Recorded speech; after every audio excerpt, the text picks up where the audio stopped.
Thank you so much, Madam Moderator. Good morning, and it's my pleasure to welcome you to the second day of the California Board of Psychology's meeting.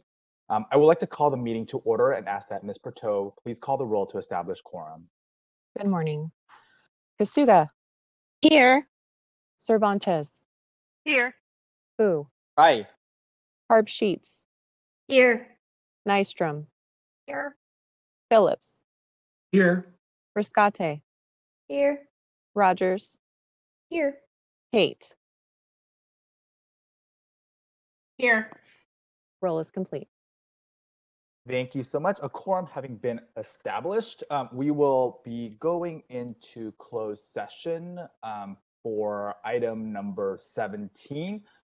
The board will meet in closed session pursuant to Government Code Section 11126A1 to conduct its annual evaluation of its executive officer. So our colleagues at DCA Solid will do us a solid and move board members and Ms. Holmes to the closed session.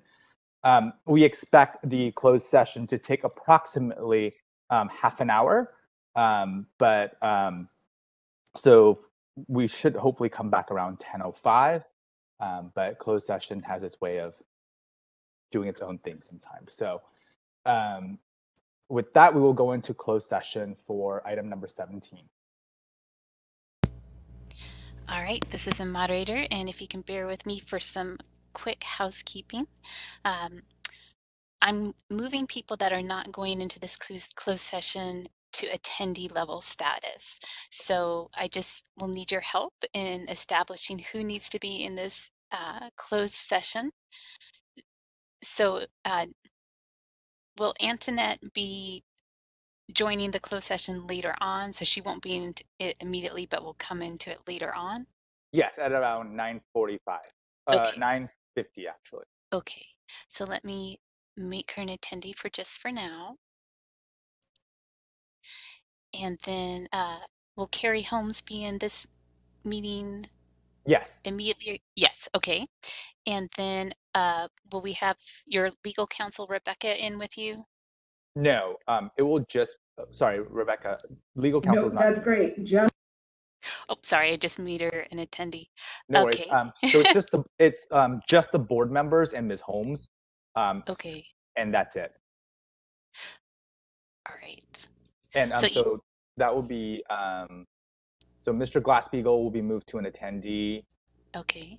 Mr. Burke will be an attendee. And Sandra Monterrubio. And Ms. Monterrubio would be also an attendee. Okay. And you can temporarily make me host for the session, if that makes sense. Yes. Let me, because Sarah Proto is going to be an attendee as well, right? She's not going to be in the closed session? Correct. Okay. So I'm just double checking this list. And if you haven't clicked on the participant icon, it looks like a person next to 3 lines at the bottom lower right. That opens up the list that I am looking at. And I'm just trying to make sure that everyone's an attendee that should not be in the closed session. So. And I believe that we now have everyone in. Okay, so let me make, I'm going to make you the presenter temporarily, Zayron. Great. And then change. So I will need to be made an attendee once I make you the host. So let me go ahead and start the virtual room.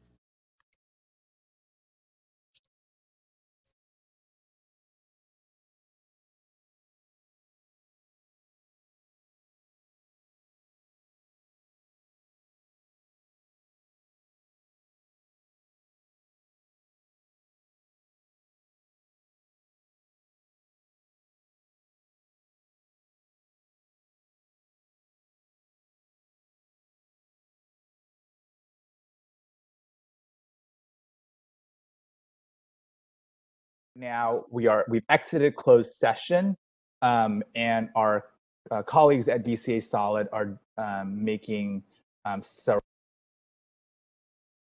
This meeting is into being a panelist recorded. role so they can have access to our conversation here today. While that is happening, we will shortly be taking public comments. And before we take public comments, I would just like to provide a reminder as it relates to the public comment section for items not on the agenda. And that is that we ask individuals making comments to not discuss the specifics, including names as to pending complaints, pending licensing applications, or pending disciplinary actions that may come before the board for a decision. These discussions are considered ex parte communications, as they could provide information to the members that is outside of the record in violation of the Administrative Procedure Act. Such discussions may create a conflict and interfere with the board's capacity to make their necessary determinations. Board staff is available to speak to you individually and answer your questions outside of the hearing of board members. You can always email bopmail@psychology.ca.gov. The board is eager to listen attentively to your comments, and while there may be a desire to engage in further discussion with comments presented during this time, the board may not discuss or take any action on any matter raised during this section, except to decide whether to place the matter on the agenda of a future meeting. This may give the impression that we're not being responsive, but these procedures are really a part of the compliance with the Open Meetings Act and to avoid compromising the speaker's goals and the board's mission. So with that, Madam Moderator, if you could please open up public comment for items not in the agenda. And you may have to, and I forgot to ask if you could also walk through how folks go about making a public comment piece too. Thank you. You're welcome. Thank you. So to facilitate public comment, we will be utilizing the WebEx question and answer feature, also referred to as the Q&A panel. When the board president reaches a point in the agenda at which public comment is appropriate, public comment will be requested. At the board's direction, I will turn on and announce the opening of the Q&A feature. It is not necessary to identify yourself in order to make a public comment. Please note that the Q&A feature is being used only as a means for members of the public to represent that they would like to make a verbal comment. Once given permission to unmute, the member of the public may unmute themselves and verbally state their comment. The Q&A feature is not to be used for typing out questions or for the board members to communicate with one another. If any attendees utilize a profane name, they will not be called upon to prevent members of the public from being subjected to profane language. While you're free to express criticism or negative views, for the sake of the members of the public participating on the call, please do not use profane language when making public comments to the board. And we do have the Q&A feature open right now, so if any member of the public would like to make a comment, please type comment using the field in the lower right-hand corner of your screen and submit it to all panelists. We are displaying instructions and we'll give you a moment. And while we wait for folks to type in comment if they wish to make a comment, just for a general sense of where we're going, we're going to take up item 19, which is the current item number 20, which Dr. Kusuga will present. And after item 20, the board will take a short recess and break before returning back to complete the agenda. And we'll work towards some version of a lunch hour and see how far we progress. I don't see any comments, Madam Moderator. I do not either. Shall I close the Q&A panel? Please do. Thank you. You're welcome. All right. So with that, item number 20, the EPPP2 Ad Hoc Committee Report. I will turn this over to you, Dr. Kusuga, as our chair. Thank you. Let me just turn on my computer. There you go. Okay. Okay, good morning, everyone. I am Dr. Cheryl Kusuga. For those of you who are joining us and are unfamiliar with the board, I will walk you through agenda item number 20. Let's start off with item number 20A. If you want to follow along, it is on page 109 of the continuous packet. Okay, so for agenda item 20A, as you can see here, the National Examination for Licensure in California is currently developed and owned by Asppb. And ASPBB currently administers 2 examinations for psychologists, the EPPP Part 1 Knowledge and EPPP Part 2 Skills. Pardon the typo there. So currently, California is only requiring the EPPP Part 1 for psychology licensure. On the board sunset report, the EPPP2 task force was noted as a committee comprised of 2 board members, which is that's Mr. Fu and myself, and relevant stakeholders. This was changed to a committee comprised of 3 committee members with the addition of Dr. Harpsheets. This change allows for the committee to hold publicly noticed meetings wherein we can get stakeholder participation, like we did on our recent committee meeting on October 22nd, 2021.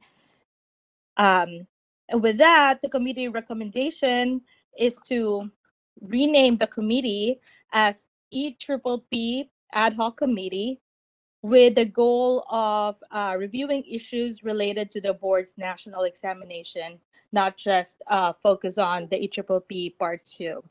So with that, can I get a motion? I move. moved. I'll Sorry. second. Okay, so it is moved by Dr. Harpsheets and seconded by Mr. Fu. Did I get that right? Yes, I think so. Sure. Okay, and with that, I'd like to open the floor to board discussions, and I want to welcome Dr. Harpsheets and Mr. Fu to add anything else that I missed from from my initial report regarding agenda item number 20A.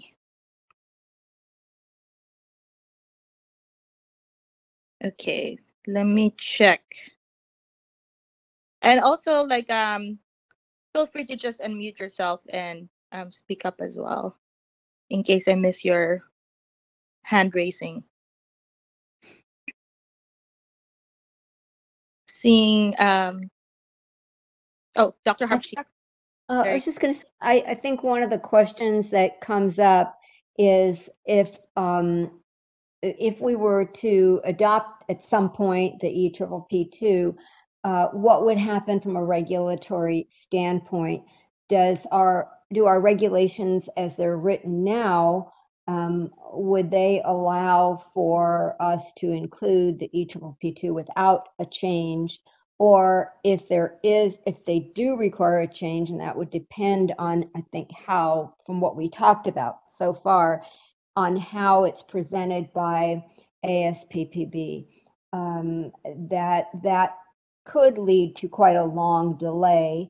And one of our considerations seems to also have been, how does this position California psychologists in terms of license of moving to other states? So those are some considerations that are out there for us to keep in mind.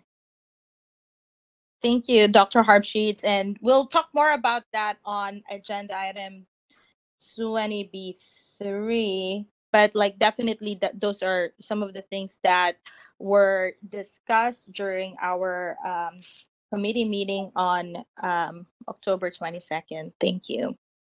Yeah. Sorry for jumping ahead there. No worries. Dr. Kasuga? Go ahead, Dr. Cervantes. I have a question.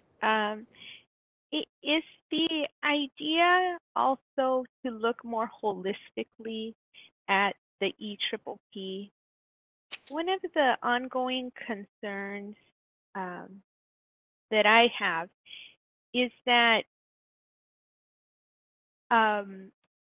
licensees and applicants for the license, they're one person, right? And they're experiencing like all of the different policies that we develop here. And I worry about if we're creating unnecessary barriers and I also worry about the ease of communicating with them because they're still one person. And when they get like compounding messages, compounding, different requirements from us, sometimes that can be harmful and create undue stress. And so if you could speak to how, like this vision in this new goal, like if you could speak a little to that. Dr. Cervantes, I think that's an important discussion question for us. I do think the motion on the floor presently is with regard to the renaming of the committee. And so I would suggest to Dr. Kasuga that perhaps we go to public comment for the motion before us with regard to the renaming of the committee. And then as we move through the rest of Agenda 20, Dr. Cervantes's comment and request for further discussion might be aligned with those agenda items at that point. That's why I'm asking the question. Is it a more holistic approach? That we could talk more in more detail as our agenda progresses, but I think it's just important to establish that before public comment and before we have an opportunity to weigh in on the motion. I'm sorry, Dr. Cervantes. Perhaps I misunderstood. Are you asking if the committee renaming is holistic in terms of if the idea is that it's a more holistic approach? And I explained my rationale or my concern for that. And so, I just want to hear from the committee if that was, in fact, if I'm understanding that that's their intent as well, to think about it more holistically. Thank you, Mr. Fu and Dr. Cervantes. I think that just to answer that question, and I think it's related to why we're changing the name and the goal of this committee. And of course, Mr. Fu is involved with that initiating that committee change. The committee recommendation, I mean. So the intent is to review issues not just as it relates to the EPPP2, but also everything else that's related to the EPPP, and that may include some of those things that you've raised, Dr. Cervantes. So I hope that answers your question for the sake of this agenda item, and then we can definitely talk more about it in the upcoming items. Thank you for the purposes of the motion. So just so we're all understanding it in a similar way. Thank you. I appreciate that. You're very welcome. And seeing no other board members that are unmuted, I will go ahead and ask the moderator to open it up for public discussion. Thank you. I have opened up the Q&A panel, and if any member of the public would like to comment on this agenda item, please type comment using the field in the lower right-hand corner of your screen and submit it to all panelists. We are displaying instructions, and we'll give you a moment.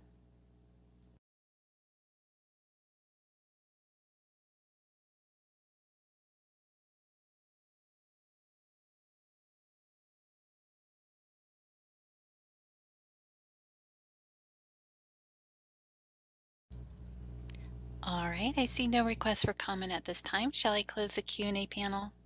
Yes, please. Okay. And with that, let's call the roll for the vote.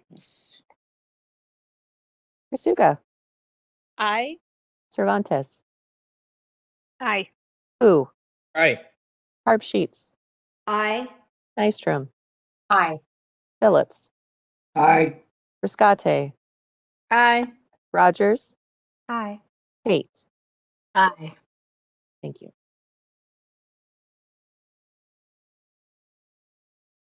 Right, the motion passes.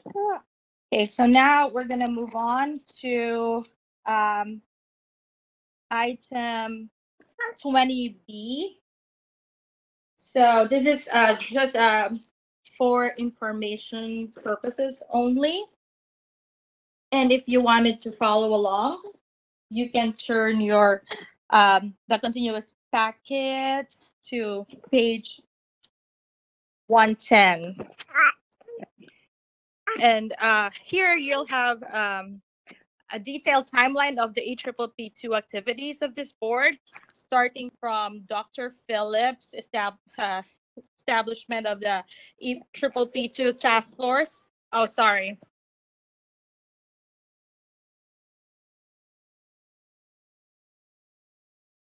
Apologize. Can you give me just 1 second? Absolutely, Dr. Kusuga. I know you have many responsibilities.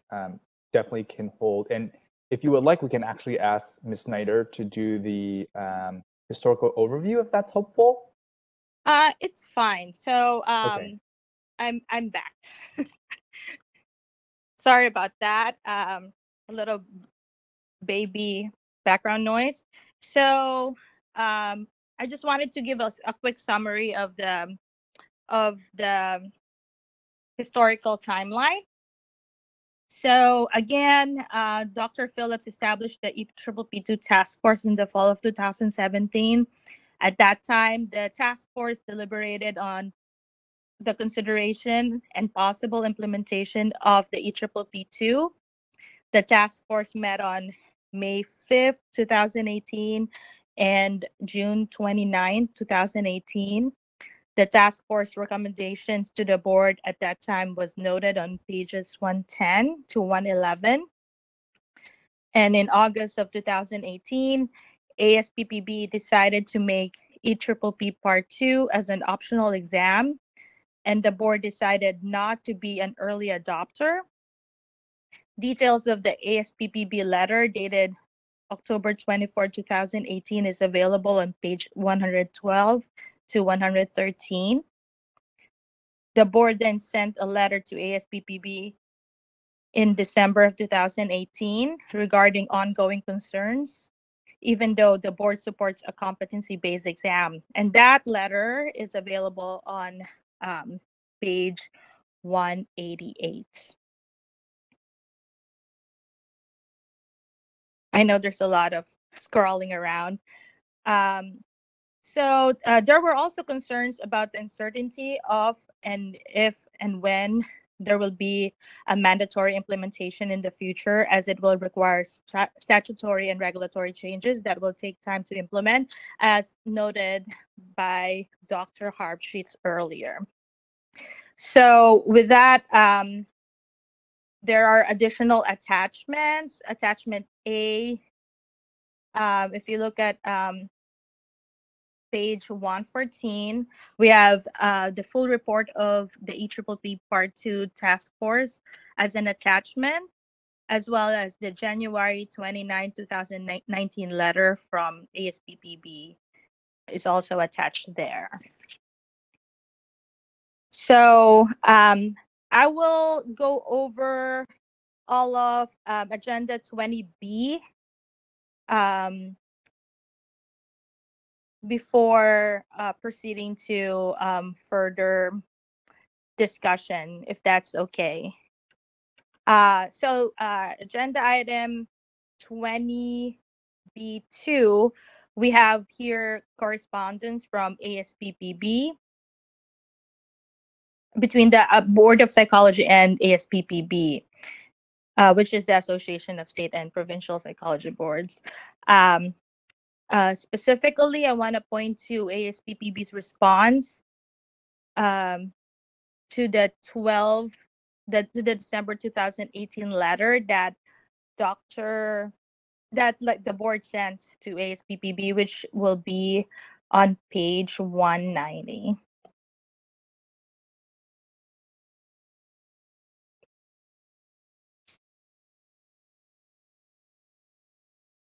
So moving along, I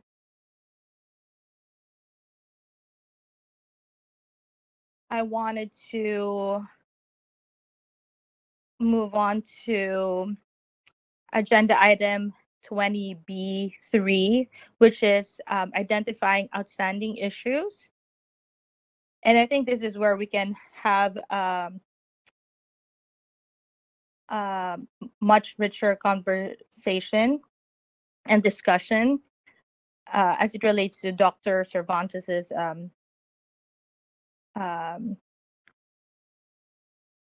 question earlier. So if you want to follow along, this is on page 193.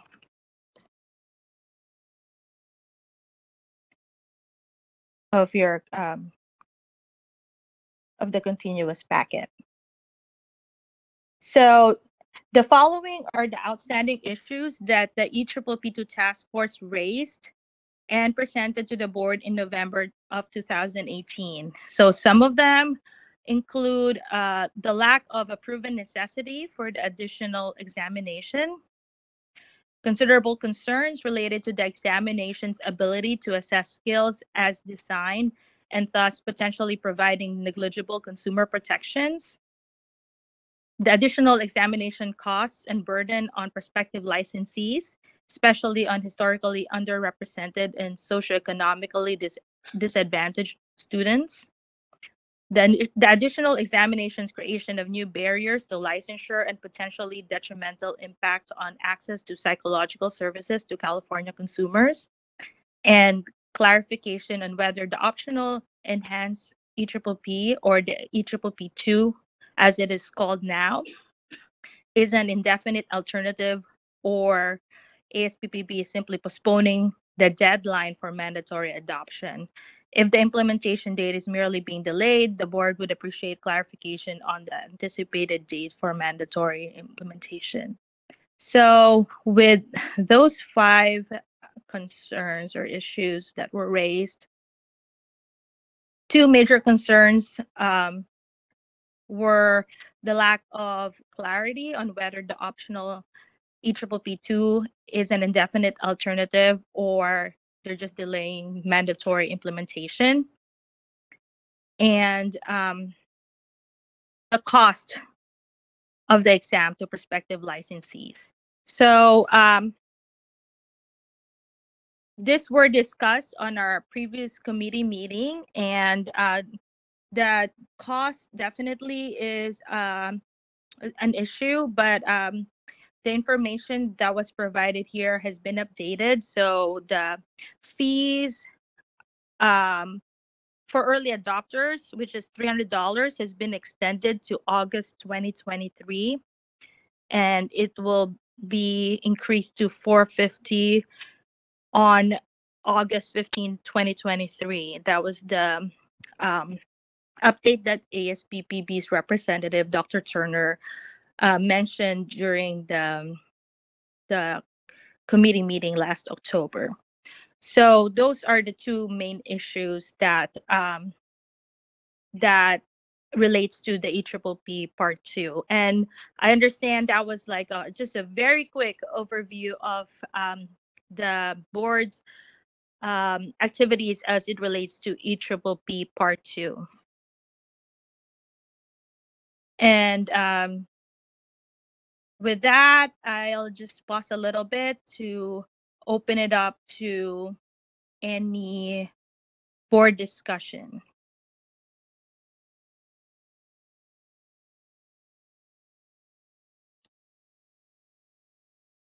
Dr. Kasuga, I have a question.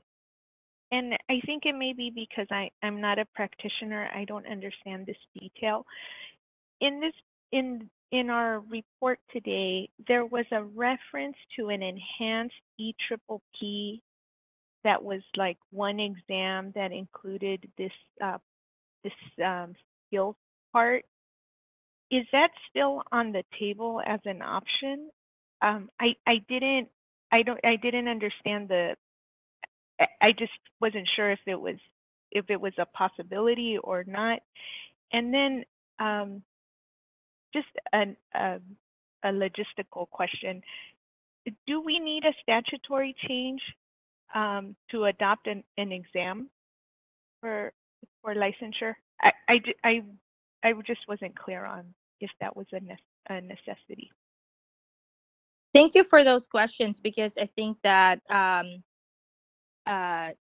because we haven't had a lot of discussion about the EPPP 2 in a while. I think it's good to just like be a refresher for everybody and for also the newer members of the board. So thank you for bringing that up. So the enhanced EPPP is actually not one exam, but that's the previous name of the EPPP Part 2 skills. That's the competency exam, and they just changed it to EPPP Part 2.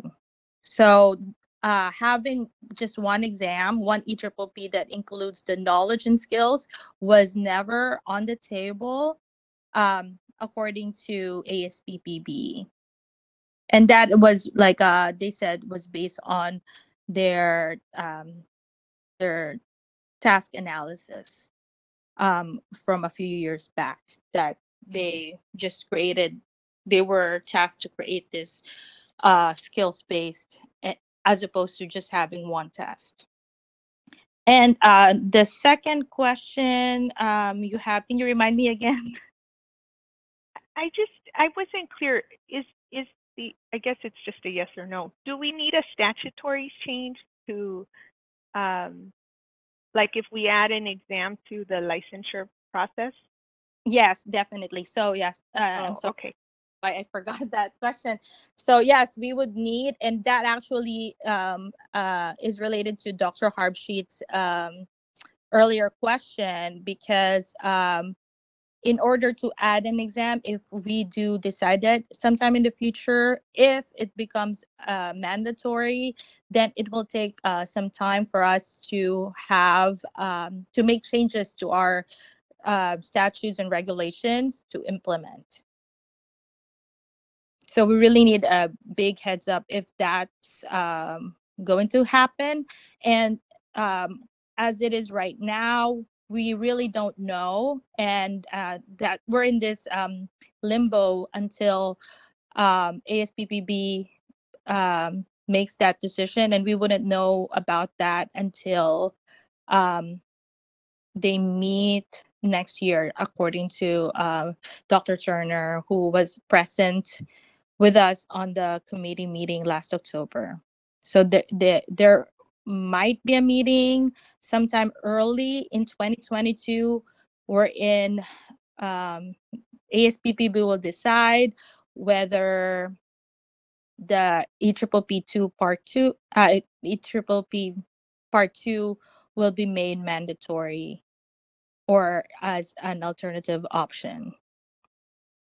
Dr. Kasuga, this is Dr. Harbsheet. Correct me if I'm wrong. When we had legal counsel with us, there was some talk that if Asppb made this a mandatory exam and just called it the EPPP, it just happened to consist of 2 parts, it may be that, if I'm remembering correctly, that the way our regulations are currently written, we may not need to make a regulatory change, that there was that possibility. Do you remember it that way? Yes, but like we do have our legal counsel to further clarify that. But thanks for bringing that up, Dr. Harbsheet. This is Mr. Fu here. Quick clarification. The statute does not need to be changed if Asppb designates the exam as one exam with 2 parts, but the regulations would have to be changed in our process. So Dr. Harbsheet, your recollection that there needs to be some change is correct. It will happen on the regulatory side. And on the statute side, it won't happen if it's one exam.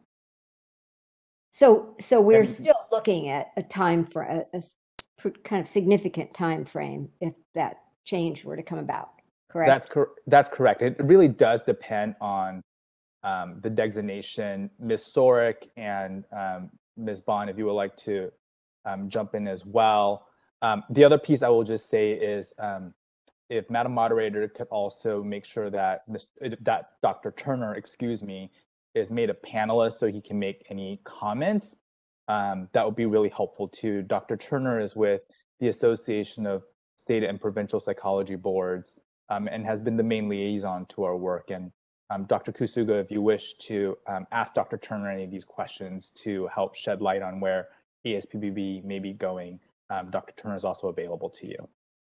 Perfect. Okay, so with that said, with what Mr. Fu said, Ms. Moderator, can you please promote Dr. Turner as well as Ms. Snyder as panelists, because I think they're going to be very helpful with the discussion. Oh, I think Ms. Snyder made. Yes, Ms. Snyder and Dr. Turner are both panelists, so they are able to unmute themselves at will. Okay, that would be easier instead of me paraphrasing Dr. Turner's words. So I'll first allow Dr. Turner to respond to the questions posed. Thank you for promoting me to panelist. I did have a couple of comments and was unable to do so, so I appreciate that. Mr. Fu is correct in that the exam is essentially one exam with two parts. The enhanced terminology was some early terminology that was really intended to differentiate the two-part exam versus the one-part knowledge exam. But it is essentially considered or referenced as just the EPPP. Now there's a part 1 and there's a part 2. If this is to move forward with a requirement, it's essentially been conceptualized as a redevelopment of the exam, similar to a redevelopment of any test that you would do, such as a WISC. It's a newer version, and this version includes both skills and knowledge. So that may be helpful. I can't speak to the regulations in California, but it may be helpful in that it is just the EPPP. However, it essentially will have two parts.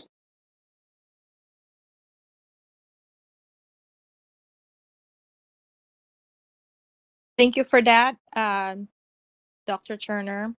And I just want to allow board staff to comment as well as to the regulatory piece. Dr. Kasuga, can I ask a question of Dr. Turner? Go ahead. Dr. Turner, this reframing of the exam as one exam, will there be one fee, or would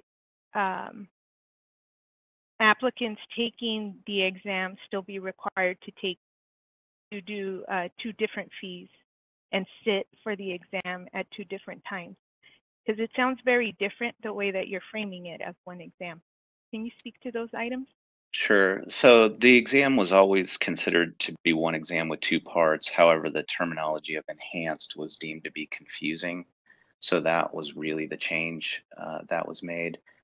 However, it would be delivered because it requires essentially 4 hours per part. It has to be delivered at different times.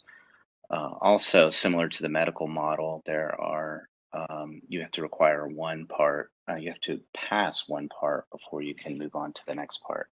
So there will be 2 fees related to this.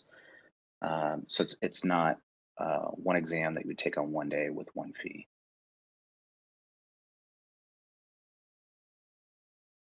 Okay, thank you. And also the fee structure is available on the continuous packet as part of the ASPBB's presentation. It's on page 212 of the continuous packet.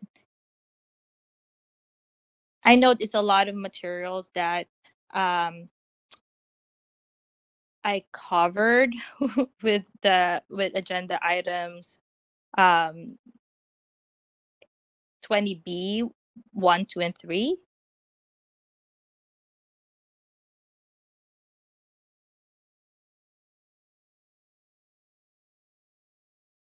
Oh, so I guess so for the next one, we can actually move on to agenda item 20C, which is the Asppb report on the EPPP Part 2 skills. And since we have Dr. Turner, I'll turn it over to him. Dr. Kusuga, may I ask a question real quickly of our board counsel? Okay. Oh yeah, I forgot about that. So let's have board staff weigh in as well.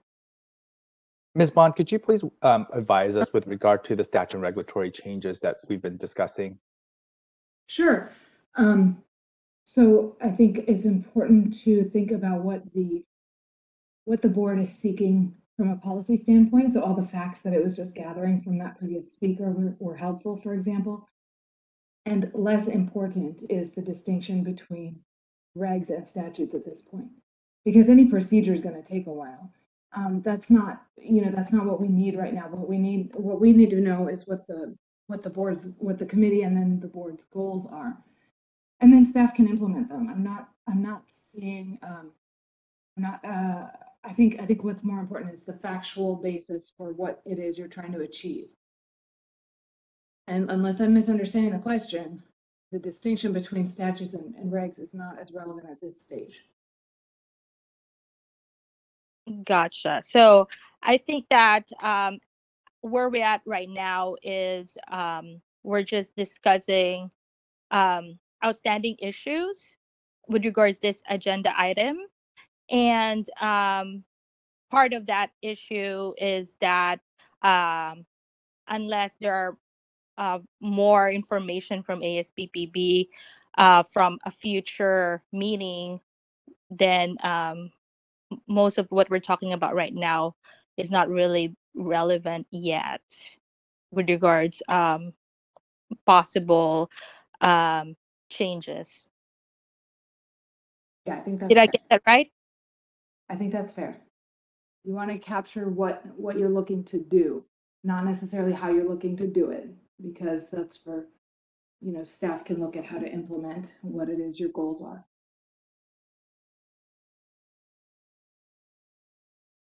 I hope that clarifies it for you, Dr. Cervantes.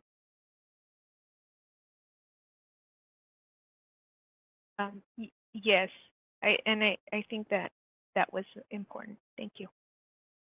And I think this is a good time before we move on to the next agenda item to open it up for any public comments and questions as regards to agenda item 20B. Madam Moderator, can you please open the public Yes. So I've opened up the Q&A panel. If any member of the public would like to comment on this agenda item, please type comment using the field in the lower right-hand corner of your screen and submit it to all panelists. We are displaying instructions and we'll give you a moment. We do have a comment request from Dr. Linda Crow. So Dr. Linda Crow, you should be able to unmute yourself.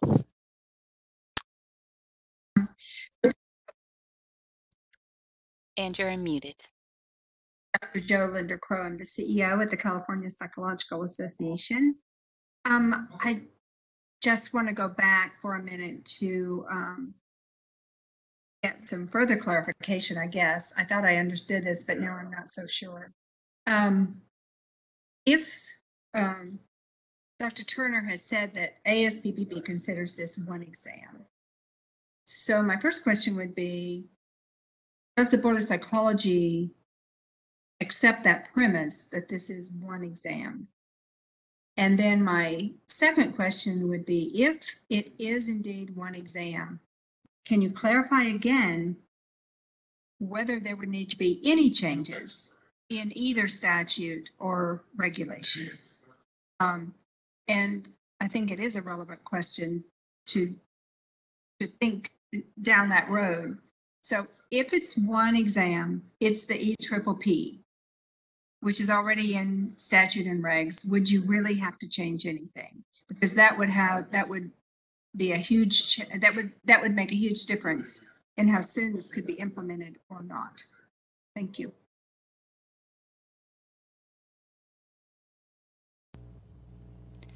All right, this is the moderator. I see no further requests for comment. Shall I close the Q&A panel? Yes, please. Thank you. You're welcome.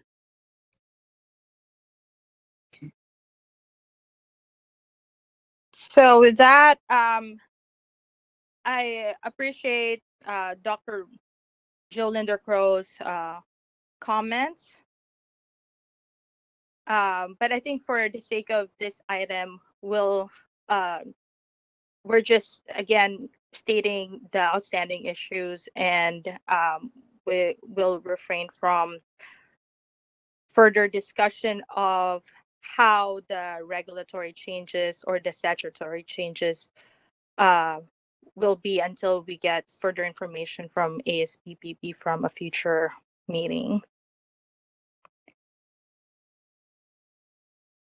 I just wanted to bring it back to any other board questions or discussions before moving on to the next agenda item.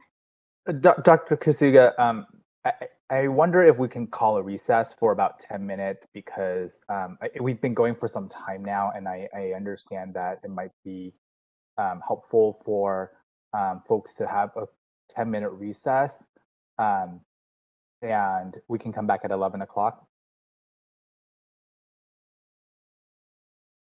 I think that's good. So I think this is a perfect time to take a break. We'll have a recess for 10 minutes and return back at 11.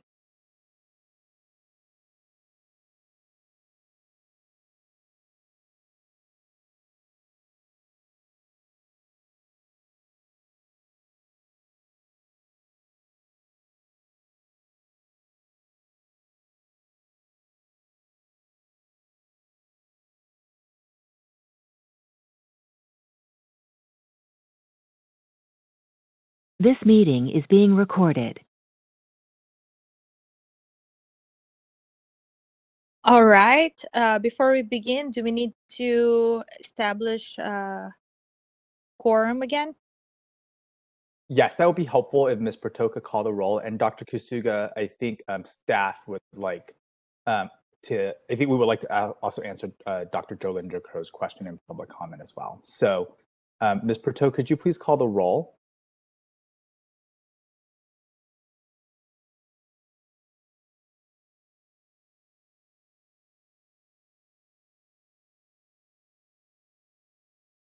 And I see you're unmuted. It potentially could be an audio issue.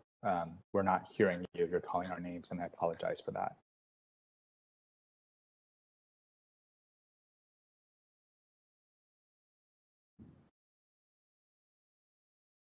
Mr. Fu, I'm happy to go through the roll. I don't have it in alphabetical order, but I can go off of the call to order screen. I do love surprises, Mr. Glass-Steagall, so happy to be called upon whenever it shows up in the queue. Perfect. Fu. Here. Tate. Here. Kasuga. Here. Cervantes. Here. Hardsheets. There. Nystrom. Here. Phillips. Here. Scate. Here. Rogers. Here. Roll is complete. All right. So now I would like to give the floor to board staff to respond to Dr. Linder-Crow. I think Mr. Glass-Steagall is going to provide the response. Thank you, Mr. Glass-Steagall. My pleasure. Thank you for your time, everybody, and for your question, Dr. Linder-Crow. To kind of encapsulate, our laws and regulations speak to the EPPP. If ASPBB leaves the exam as a one named exam with two parts, the only change to our laws and or regulations, right? We're just going to say our laws, which encapsulate statutes and regulations. And I believe it's fully encapsulated under regulations, but I don't want to speak 100% to that. But there would be a change if the board decided to move around the ability for a candidate to take the exam at a specific time. Previous discussions during the committee meetings, whether it was the ad hoc committee or the task force, was around whether or not to have part one be available after completion of the graduate program and not 1,500 hours necessarily, and then have part 2 after the 1,500 hours, and then the CPLEE after the 3,000 hours. So those are discussions that have had in those different meetings, but that decision would come down to the board once ASPBB mandated the part 2 exam, which is why I believe the kind of outstanding question is what ASPBB plans to do with the second part of the exam. And I'm happy to answer any further questions.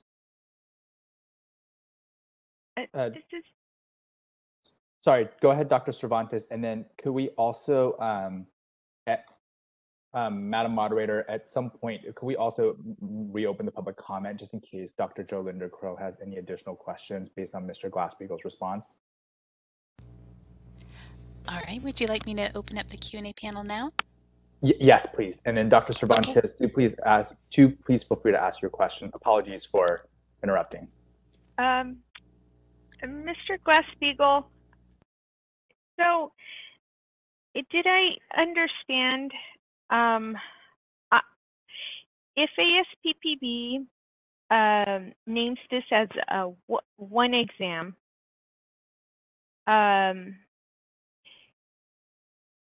it wouldn't matter if we required that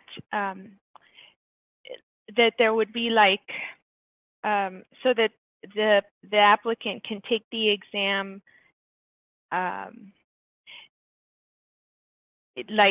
before they finish the 1,500 hours. In other words, if ASPPB designates this as one exam, we would have the authority to make it to designate like a time frame for each of the sittings, or is that the part that requires the regulatory change? That is the latter part. That is the part that would require the regulatory change. Currently in section 1388 of the California Code of Regulations, it says an applicant is eligible to take the EPPP upon completion of a qualifying doctorate degree and 1,500 hours of qualifying professional experience. Oh, okay. I understand. Thank you for that. My pleasure. All right, this is a moderator, and we have a request for comment from Dr. Winkleman and Dr. Linder-Crow. So I will, sorry. This is Dr. Harbsheets. I just wanted to clarify something before we went to public comment, if that's okay. Sure. So just to, I just want to clarify something. If in the simplest, and I put quotes around the word simple, in the simplest scenario, if ASPPB designated the EPPP as this two-part exam, and we made no changes to when people could take the exam, Jason, would that then require no change to any of the regulatory or statutory language?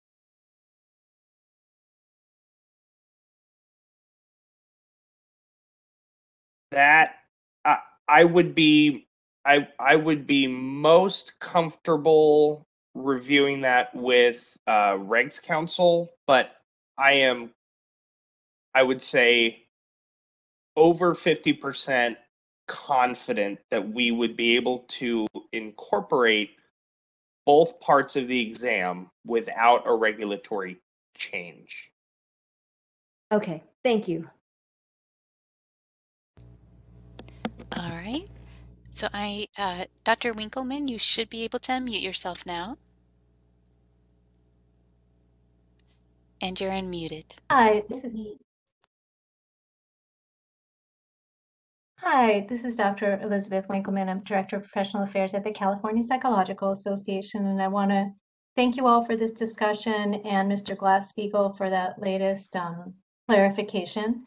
So my question is then, and I think this is perhaps for Dr. Turner, would be what is ASPPB planning to make this two-part mandatory? And if so, what is the expected timeframe? That's a very good question. The board of directors at ASPPB is meeting in early February to discuss this very issue. The initial thought was that this is the new exam. However, approximately 2 years ago, ASPPB Board of Directors reversed that decision and decided that they would allow jurisdictions to optionally use either course, meaning you either use the ASPPB or the EPPP knowledge exam, as has been done historically, or you use both. So they're going to review in early February, and I think based on what I'm hearing, that's a pretty critical piece of information for this board on what the plan is moving forward. So they're going to review that and make a decision on whether or not to continue with the current model or require that moving forward, the EPPP will be the two-part exam. If they do decide that, my suspicion is that they would have to allow some time for jurisdictions that do need regulatory changes to make that change. So it would probably require some sort of phase-in process. With regards to the time frame of the exam, one of the things that has been discussed is allowing an earlier admittance of the EPPP Part 1, similar to the medical model, meaning after coursework is completed pre-internship, the option is available to take the EPPP Part 1. And that makes sense in that that's the point of acquisition of general knowledge and then a culminating exam at the point of licensure. That option is strictly up to the jurisdiction, however. So from what I heard, that sounds like that is more likely to require some changes if that were implemented. I just wanted to add to what Dr. Turner mentioned. So we are waiting on the board of director meeting before commencing and having a committee meeting for the EPPP2 committee. And at that point, we will welcome all the stakeholders to attend. And that's when we'll have further discussion about what will be the next step for our board. All right, the next request for comment is from Dr. Linda Crow. So Dr. Linda Crow, you should be able to unmute yourself.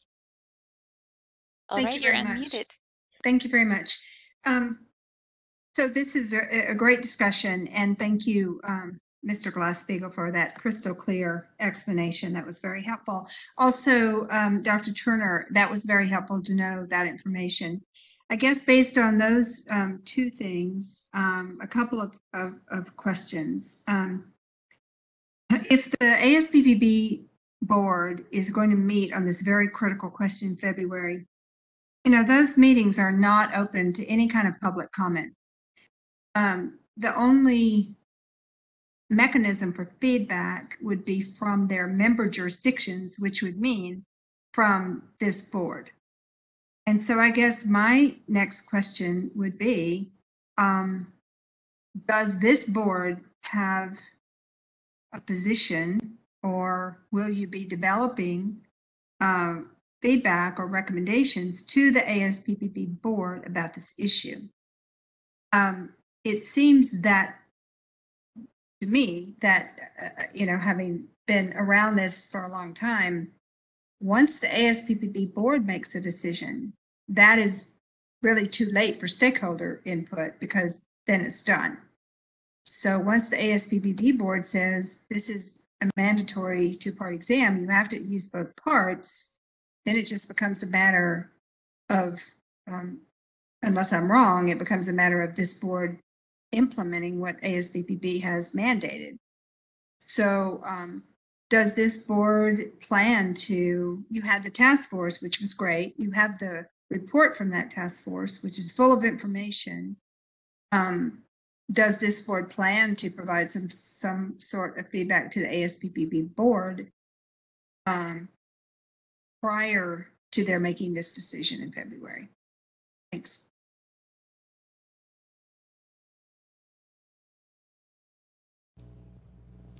All right, that's the last request we have for public comment on this item. Shall I close the Q&A panel? Yes, please. Okay, it's closed. I just wanted to respond to Dr. Linda Crow.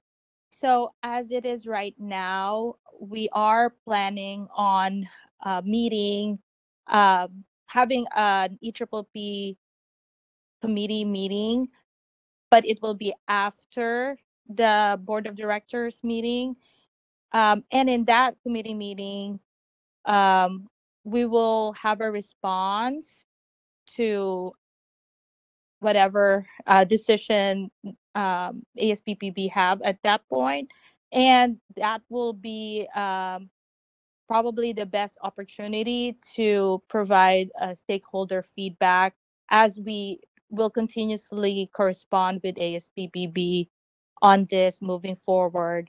With that said, I wanted to provide board staff an ability as well to respond to Dr. Linda Crow's questions as with regards to anything the board could do prior to the board meeting. I mean, the board of directors meeting for ASPPB. So I just want to kind of highlight the work of the board thus far in relaying concerns that the board and the committee work has put together to ASPPB in response to the data, the beta testing, the cost of the exam, how eligibility is determined. So I think that I'll just open it with that, and I'll ask the board members if they would like to add to that. But I think that California has been very active and involved in relaying concerns from our stakeholders to ASPPB, and they have responded. And as Dr. Kasuga mentioned in the beginning, there were still some outstanding issues. So I will just open with that, and then because this is more of a board policy call or our contribution to make about representing stakeholder concerns.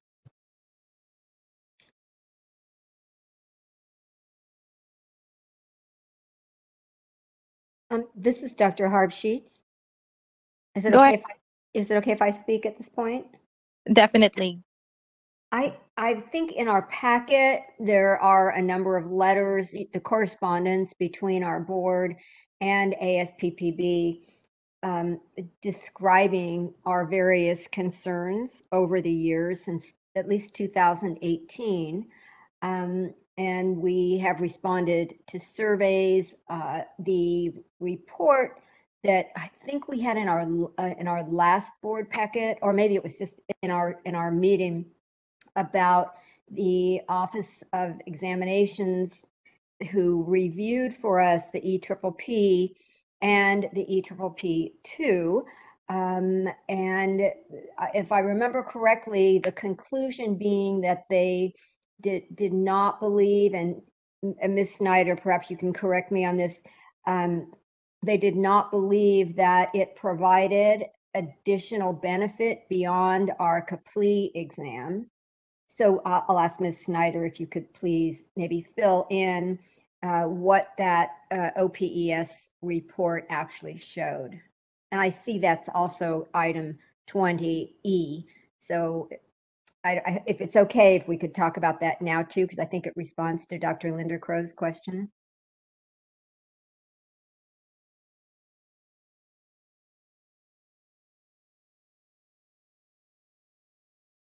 I think that if it's okay with you, Dr. Harpsheets, we can talk about the OPS report on the upcoming agenda item, since it's basically what it like gonna be the meat of it, the next agenda item.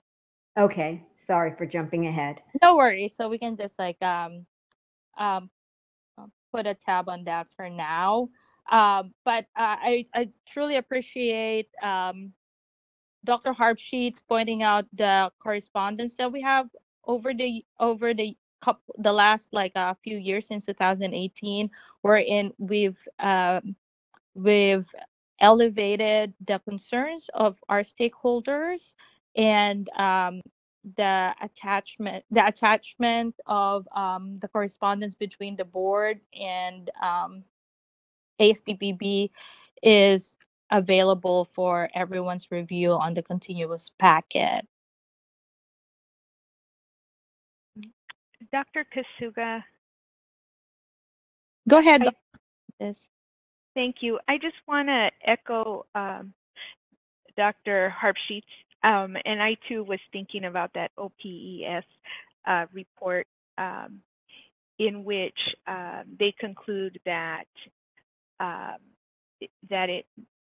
the skills portion may be adequately assessed during supervised clinical experience, and it could possibly lead to an unnecessary barrier to licensure. And I guess I have some discomfort in waiting for ASPPB to make a decision without elevating particularly the concerns of OPES to them if we haven't taken the opportunity to do so. So I just wanted to echo that concern. I know we'll talk more about that OPES report, but just wanted to chime in on that. Thank you.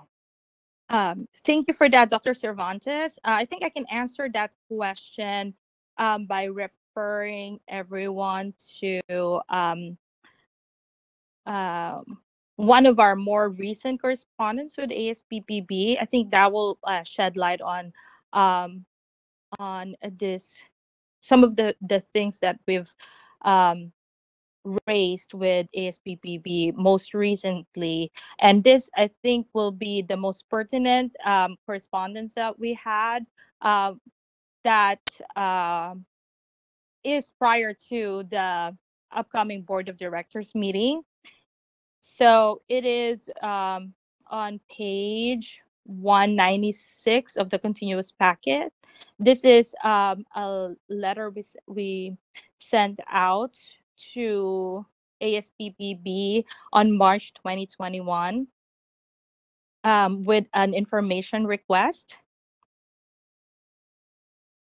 And this is related to the stakeholder issues that we previously heard from our previous meetings, including the task force and the previous board meetings where we had discussion about the EPPP Part 2.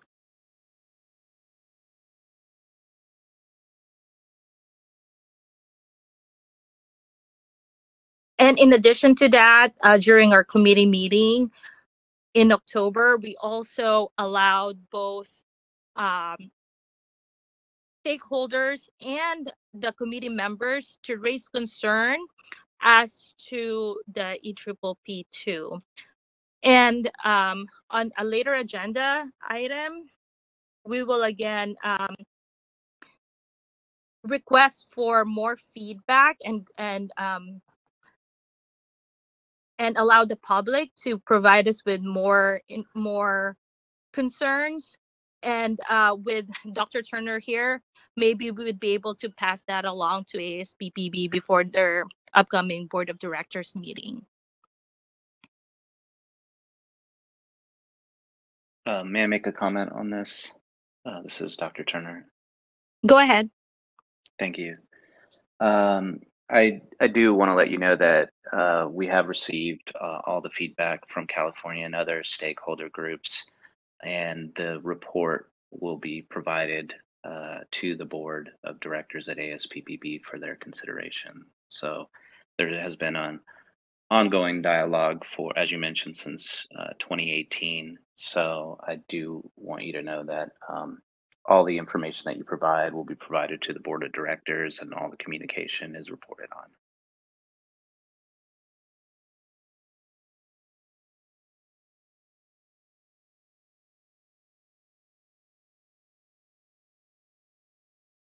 All right. Do we have any more board comments and discussion before moving on to the next agenda item?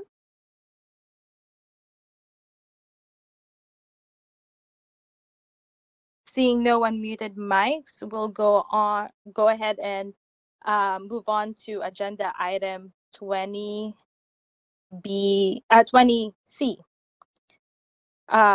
which is ASPPB report. I would like to welcome Dr. Turner to speak briefly about the ASPPB side of the EPPB Part 2 skills, aside from what was previously answered, particularly with regards to the participating states and the data from initial administrations. Go ahead, Dr. Turner. Sure, and thank you. I know that I reported on this previously for the committee meeting, so I will be brief. I do want to reiterate that the participating states and jurisdictions, there are 8 current jurisdictions that are early adopters of the EPPB. It has gone through beta testing and is now available for continuous administration, similar to the EPPB Part 1.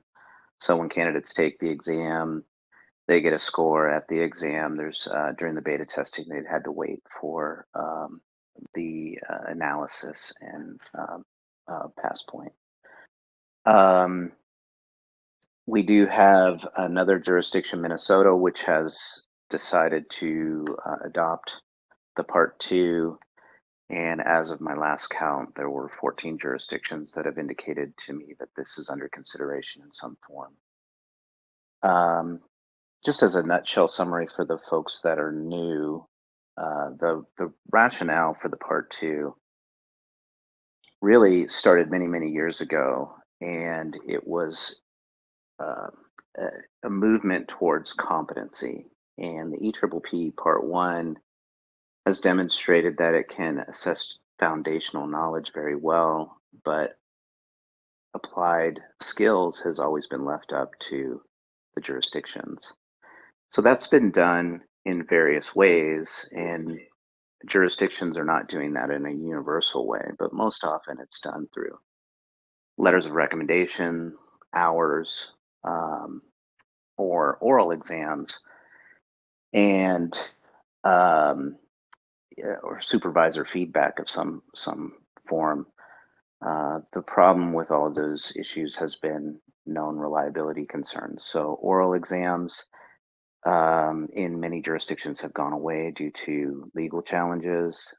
Some of the jurisdictions that were interested in a skills-based exam may have had their own skills-based exam, which is very difficult to do and costly, or oral exams, which again, there were concerns regarding reliability or legal challenges with that.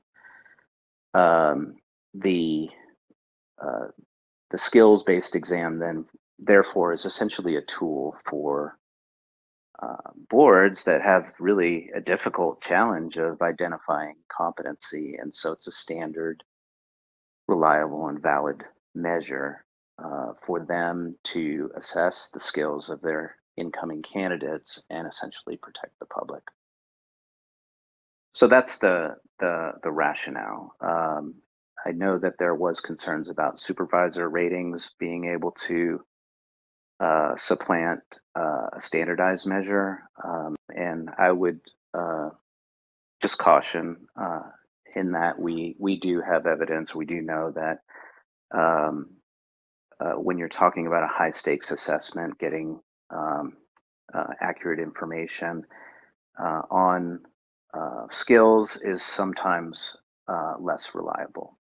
So I won't reiterate some of the things that we talked about last time, but with that, I'll either answer questions or leave it to the committee to go over their report.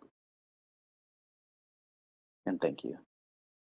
Thank you, Dr. Turner. I think this is a good opportunity to have the board members ask questions with regards the APPP Part 2. I just wanted to raise some of the questions that we had during the last committee meeting, and that was also echoed by stakeholders with regards the barriers to licensure with the adoption of an additional exam, and some of the concerns with regards the test being equitable. And I wanted to bring everyone's attention to page 198 of the continuous packet, where we had a response from ASPPB as to the efforts that have been done to account for diversity of potential test takers and potential biases in the test questions. And over here, ASPPB explained some of the item level things that analysis that has been done with the APPP2 to account for diversity of potential test takers and making sure that the test is fair. And most of this is on an item level, but we all know that there are differential pass rates in some of with regards standardized tests that are still of concern to me personally, and I think this is also related to what Dr. Cervantes was bringing up earlier. So I think that it would be good to allow you again to talk about this issue and concern that we have. One of the things that I wanted to point out with regards to the differential item functioning analysis that ASPPB has conducted, and I understand that this is has been new and there's not a lot of data, but on page 199, on the second paragraph, with regards the review through differential item functioning analysis, no items have been found to be biased on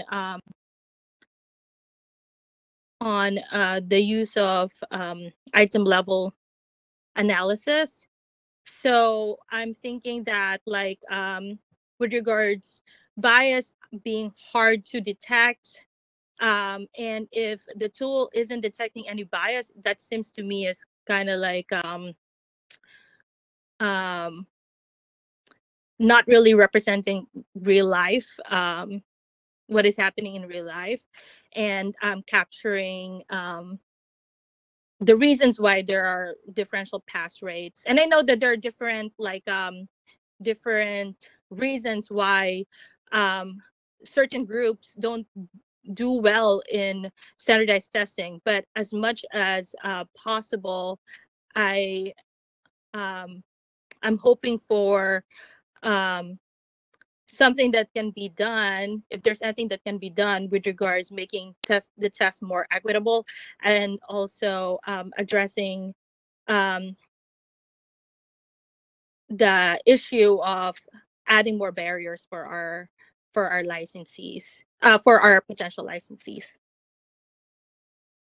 So can you Sure, sure. And for yeah, and you bring up some very good points. And I think with regards to differential pass rates, there has been some publications that have indicated that potentially there are differences across various reference groups on the EPPP. And there can be a lot of reasons for that. So if there's a difference, and so I wanted to point this out because I think this gets confused, is that no one wants to see differential pass rates. And I want to reiterate that this has been, and at least since I've been here, a priority in terms of making an equitable exam. But differential pass rates alone are not necessarily indicative of a biased exam. It could be. So as a test developer, we have implemented many things to try and create an exam that's fair and equitable. So you mentioned differential item functioning. That's one piece. We have tried to be representative in our item writers, and that goes through various identities, geographic regions, training areas in our item writing. We also do implicit bias training for all of our item writers. That's not something that I think any other test program does, but we have done that quite some time ago. And there's ongoing discussions about how an item might negatively impact a certain group or someone who's a second language learner. So there are a lot of efforts at the item development level to try and mitigate bias. So then there's the matter of, is an item actually biased? And so that's where some of the statistical analysis comes in. And so we have begun doing differential item functioning.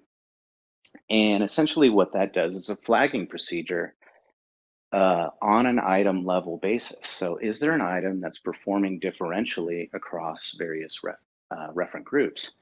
And if so, it's flagged and we take a look at them.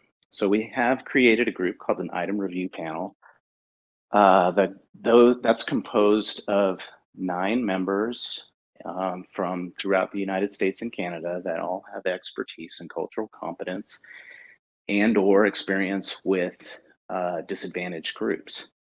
So they are tasked with looking at the items that have been flagged and reviewing them and letting us know, is this item biased or is this item disadvantaging some particular group? And very few items have been flagged. And as we move on, we may find some items that are indeed biased. In fact, we've got another meeting coming up here in just a couple of weeks. Actually, it might be next week. And they're very diligent about it. They're not hired by ASPPB. They are volunteers that have their expertise. They are looking for bias. And they let us know. And so as a test developer, I think that's what we can do. And then if an item is found to be biased, then we will remove that item. We just have not found one at this point in time. We're relatively new in the process. We may find one that we want to throw out based on some evidence of wording that could disadvantage someone. But that, from a test development perspective, is what we can do. We also will start looking at the data that we do have. We don't have all the variables that you could consider for looking at what might contribute, like socioeconomic status. But we do have program level data. And so if there are differences, we can look at some things, look at programs, we can look at representation in accredited versus non-accredited. We know there's a big difference in pass rates based on accredited programs versus non-accredited. So those are the efforts that are in play right now. And to your point, Dr. Kasuega, no bias, right? I think that's actually impossible to not have bias ever. But we try to mitigate it in that way. And so using that process to date, we have not found an item that the committee has determined, yes, this is biased based on what we're seeing here. So that's essentially the process that is underway in terms of trying to create a fair and equitable exam. And, you know, if there turns out to be differential pass rates, and we have, you know, evidence saying that we were limiting bias, or we feel strongly based on our process that there is limited bias, you know, then the greater question is what is contributing? Is it program? Is it systematic issues? And that's a question we probably need to engage in with the community as a whole, community of psychology. So I hope that's helpful. Well, just as a follow-up question, that's all very helpful information. And I appreciate the efforts that are being done by ASPPB to make a more equitable exam. But in terms of like what you mentioned, investigating differential pass rate, would that investigation, the information that you get from that, would that be available to the public for review? So that's a question that's really for the board of directors. In terms of the data, they are the arbiters of whatever data is released. So I can tell you that we've been fairly transparent, and we have also engaged the training community. So we created an examination stakeholder technical advisory group. And part of that was we were getting so many questions from the stakeholders about the one, about the two. And we asked them, hey, let's create a group of representatives of the various communities, and let's look at what are the issues and the concerns related. And this is one of the issues. And so we'll be looking at, and some of this is in process, additional validation processes, issues related to potential bias. And we have experts in, well, we have representation in all the major training modalities related to licensure. So IO, clinical counseling, school, but also regulators.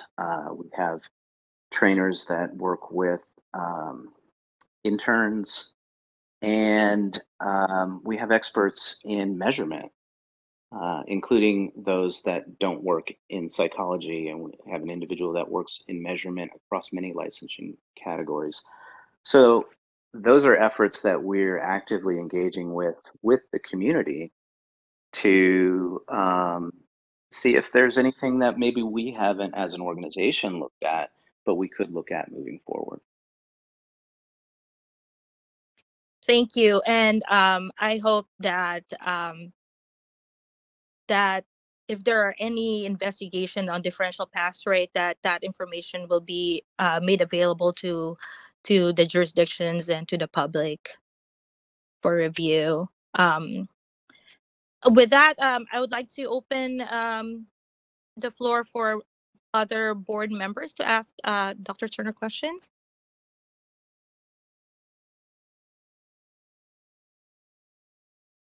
I have a question for Dr. Turner. Go ahead, Dr. Cervantes. Thank you. Dr. Turner, one of the areas of in the communications from ASPPB that I have that I'm not satisfied with is the justification for the exam and the value added to consumers. Do you have any data in the area from the areas that have started conducting this exam, that have done the beta testing or have adopted it outright, about any reduction in complaints,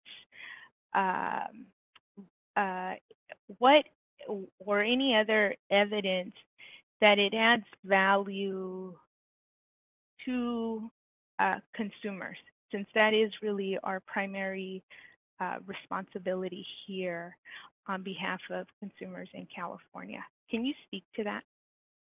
Sure. I think it would take quite a long time if you're looking at disciplinary data as your outcome measure. So you explained to me what might be the best measure, because I'm going to need to justify to our stakeholders that we're adding value. And so I want to be in a position to do so. So I think in terms of the original rationale for this was that it's not being assessed. And that continues to be the case. And I think you're going to have a hard time if you're using any criterion measure, because if we had that criterion, we probably wouldn't need the exam. And so that's where you run into some difficulty. I think if you're looking for some support, there are some things that are more recent that were not conducted by ASPPP. There's an article in TEP that talks about, and I could find that article for you, but it's essentially a survey of students who ask about competency and the number of students that have competency concerns about their peers. So that's not why this exam was done, but it is something that can give you an indicator. I think if you look at the APIC data, and you're welcome to talk to Dr. Baker with APIC, for the past 3 years, they're seeing an increase in what they call consultations. And that is when the member has a concern about one of the interns or postdocs. And their number one concern is competency. And that is a 3-year concern.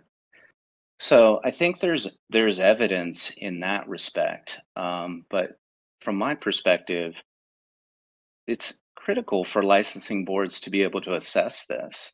And in most cases, they're assessing it through hours and through letters of recommendation. And while hours may have some value, I'm not sure letter of recommendations really do. This is just a known issue. When trying to evaluate for high stake issues. So I think that's really the rationale from my perspective. And in terms of hard data that you're looking for, I would look to those two sources. So if you have those sources available for our committee to review, I think you could appreciate the importance of the justification, not just for our board, but I'm sure for other members of ASPPB. Sure, I'll be happy to get you the article, and then the APIC data. I'll have to talk to Dr. Baker about how to source that, but I'm sure he'd be willing to give us those numbers. Thank you. Sure.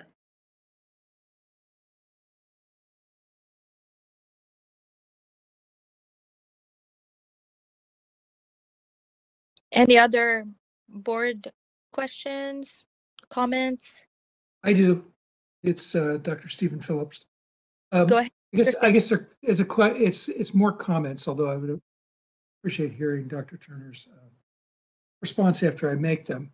I do think that we do a good job of testing through the EPPP Part 1 for a fixed body of crystallized knowledge, but it is not necessarily applied knowledge. And the literature now suggests that competency, particularly for people we're going to let loose on the public, requires not only knowledge, but an ability to apply that knowledge. So it requires skills. And skills are not tested directly or as directly with the EPPP1 as they are with the EPPP2. If you've had an opportunity to review the board materials, there's very good examples in there of sample items and how those sample items look for the ability of people to evaluate situations and to appropriately apply their knowledge.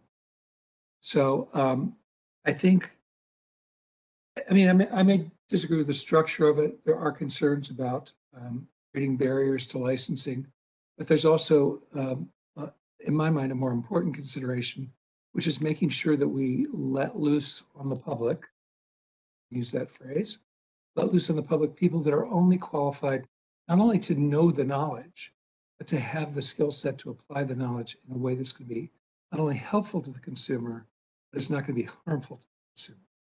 So I think the idea of testing both knowledge and skills as two components of competency is pretty well supported in the literature.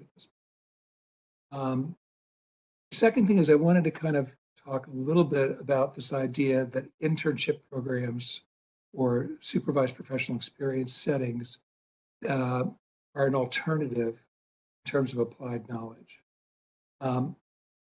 You can speak to, and I've heard speak, many of the experts on the topic of supervision in psychology, and almost to a person, they will tell you that there's a lot of difficulty with the quality of actual evaluation is being done in many training sites and in many training situations, that students aren't being assessed perhaps as rigorously as they need to be. And it's kind of a totally uncontrolled process, and it varies from program to program, and it varies from supervisor to supervisor.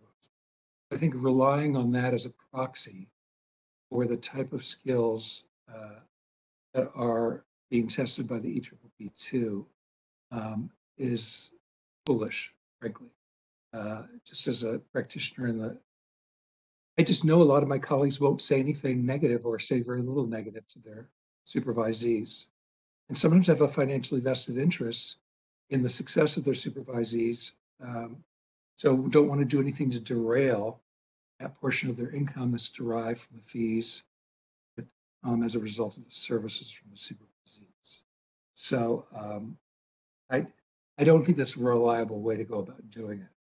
I don't think it's, frankly, the gatekeeper function is not very well discharged in a lot of internship and supervised professional experience situations. The third thing I wanted to mention was we have a practical problem here. I think it is important that we raise all these issues with Asppb and that we advocate strongly on behalf of the candidates for licensure as well as our consumers to make sure that these concerns that are being raised by my fellow board members are addressed.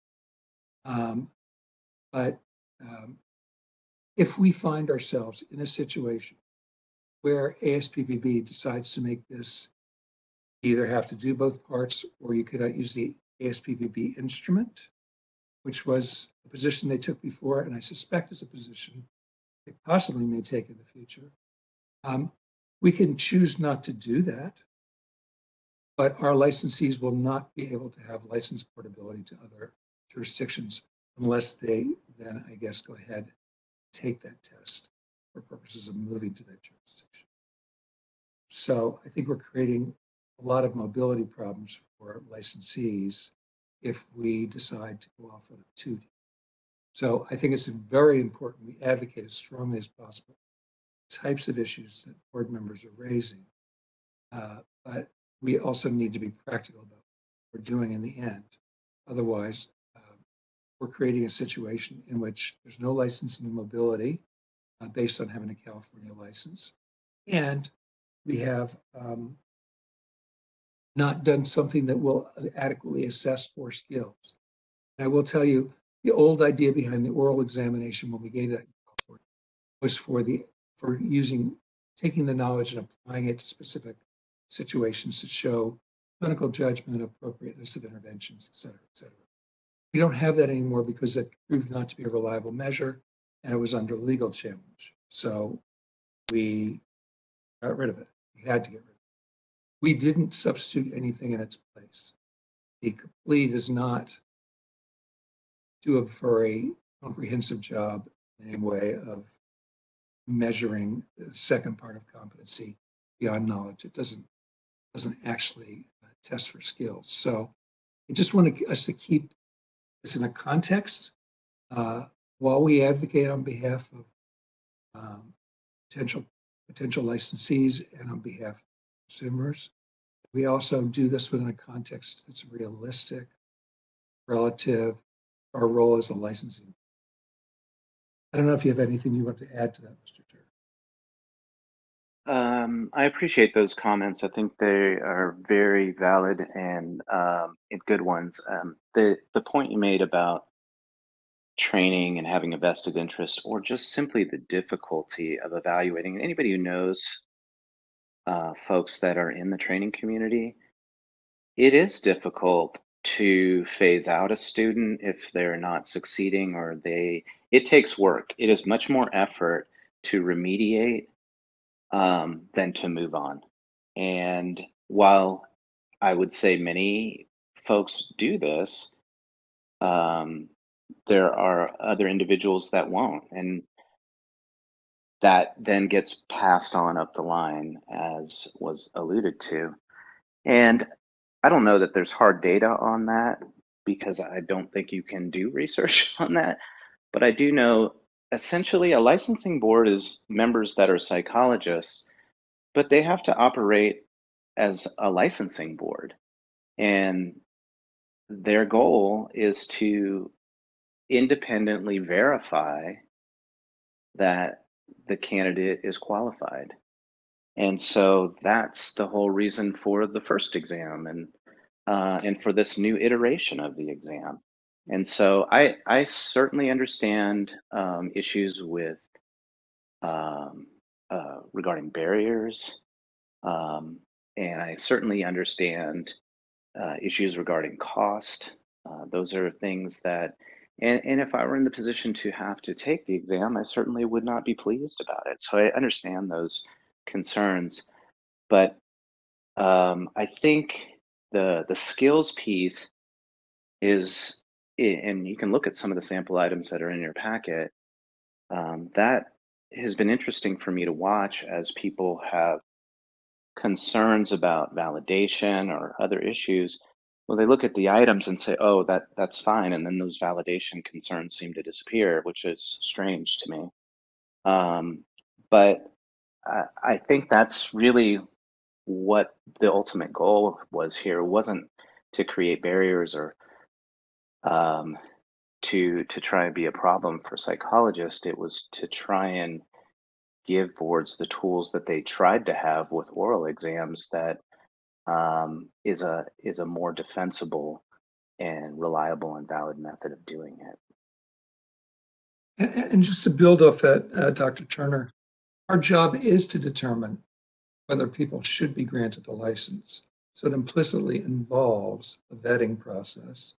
We can call that barriers. We don't want to create unnecessary barriers to licensure, but we owe it to consumers to make sure people that are getting licensed are competent to do so. And I think in the domain of testing for skills, we are not doing that. I think it needs to be addressed one way or the other. So thank you very much.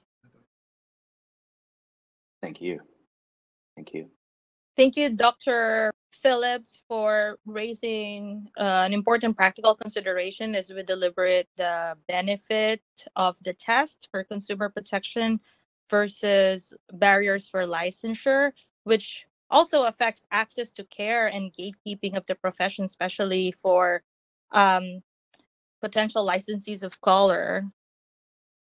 So I think that those practical considerations should be in the forefront as we deliberate this further. Thank you. So for now, let's open it up for the public to ask Dr. Turner any additional questions. All right. The Q&A panel is now available. If any member of the public would like to comment on this agenda item, please type comment using the field in the lower right-hand corner of your screen and submit it to all panelists. We are displaying instructions and will give you a moment.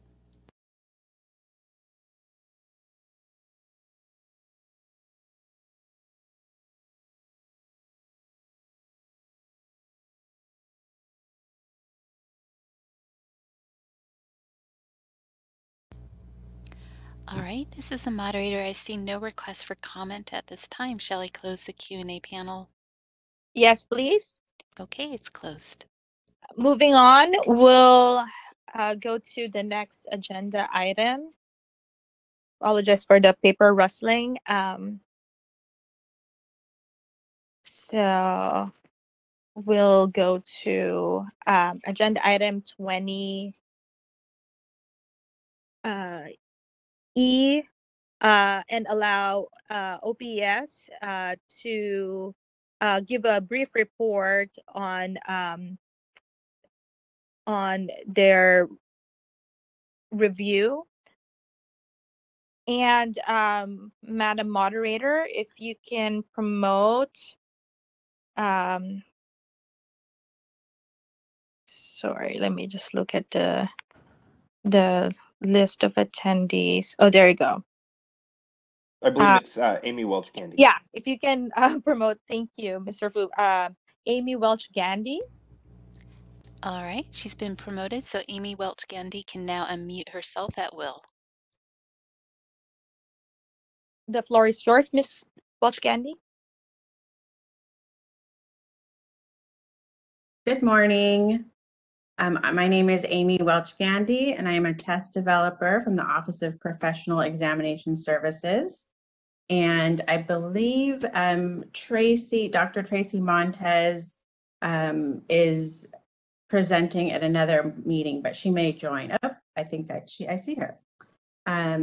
So our office recently completed the review of the ASWB EPPP Part 1 and Part 2, and we found that both of the exams met psychometric standards. We found that their occupational analyses were linked to the EPPP Part 1 and Part 2 for California practice. California was well represented in the ASWB EPPP occupational analysis, and that was great news. We also found that the pass rates for the Part 1 were reasonable. We did not receive pass rates for the Part 2 because it's still early and in beta testing. Let's see. Overall, the subject matter experts that we worked with, which were licensed psychologists, they believed the Part 1 was a valid exam, and it did, as I mentioned before, test or measure entry-level skills for new psychologists. They also liked the EPPP Part 2 and felt that it was a great measure of skills. They favored the Part 2 over the Part 1 as a deeper measure of skills that were not assessed on the Part 1. And so our conclusion really was to continue using the Part 1, continue to evaluate the Part 2 as it gathers more data with more candidates, and just continue looking at that as the board is doing, and continue using the CPLEE, or the California Psychology Law and Ethics examination. And I can answer, Tracy or I can answer any questions, or Dr. Montez and I. Thank you, Ms. Welch-Gandy. I just wanted to ask Dr. Montez if she wanted to add anything before I open it up to further questions. Good afternoon. Thank you. Yes, this is Dr. Montez. Thank you, Amy, very much for summarizing that. I have been on another board meeting, but I just jumped onto this meeting.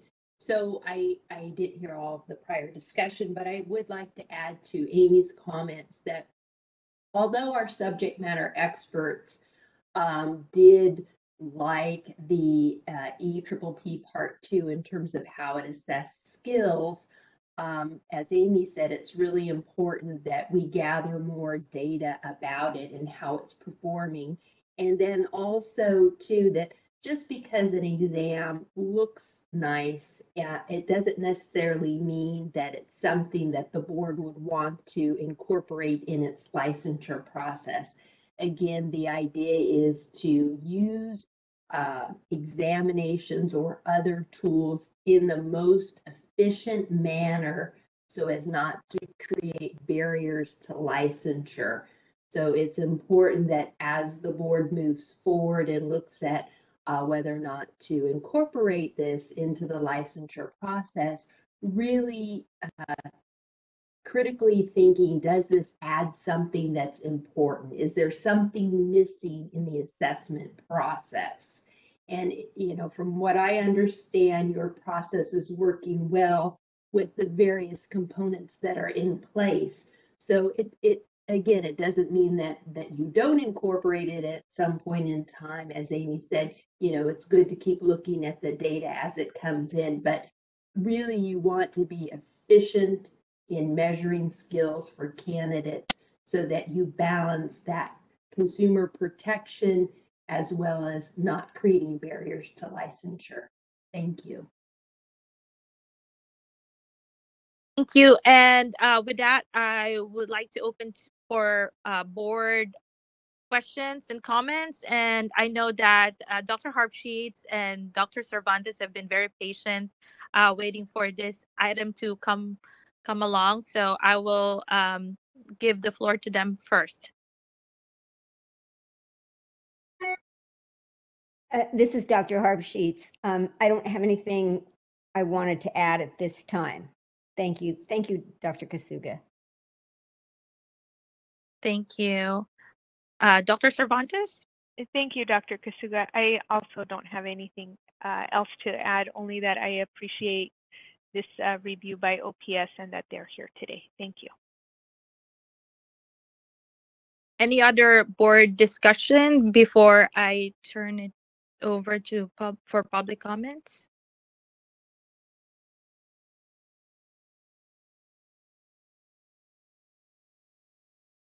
Seeing none, Madam Moderator, please open up the public comments.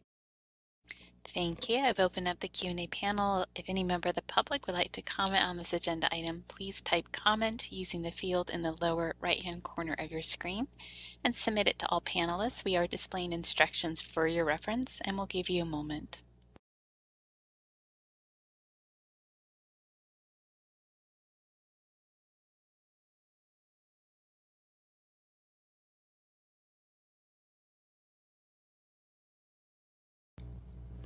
All right, I see no requests for comment at this time. Shall I close the Q&A panel? Yes, please. Thank you. You're welcome. And I believe that concludes my report on agenda item 20.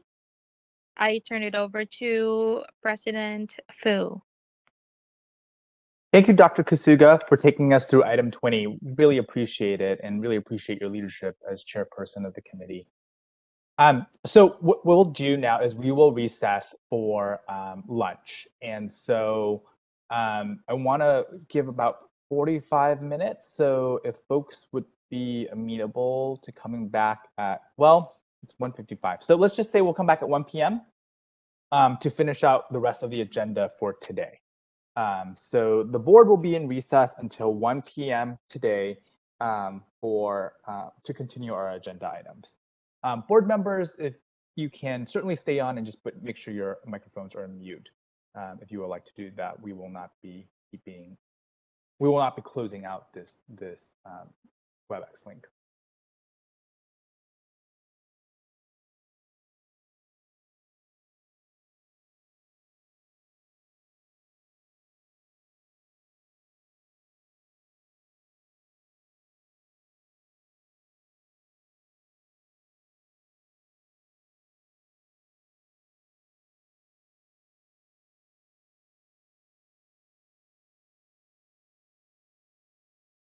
Good afternoon, everyone.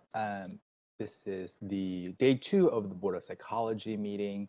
We are returning from our lunch recess. We'll give about 1 more minute just in case folks are reaching their computers and can hear this announcement, at which point we will call the roll to reestablish quorum.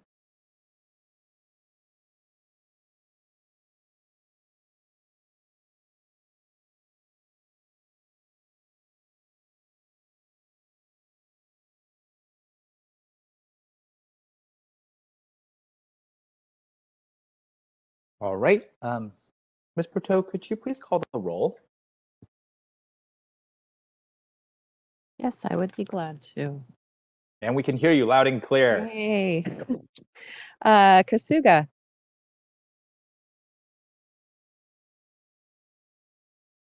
Cervantes.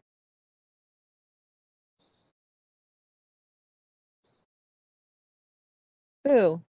Here. Harbsheets. Here. Nystrom. Here. Phillips. Here. Riscate. Here. Rogers. Here. Tate. Here. You're repeating Kasuga. Here. Repeating Cervantes. Here. Thank you. Roll is complete. All the members are here and a quorum has been established. We will take up item 21, which is our Enforcement Committee report. And I will turn this over to you, Dr. Phillips, as chair. Thank you very much, Mr. President. So the Enforcement Committee report and consideration of impossible action and committee recommendations is going to be relatively short.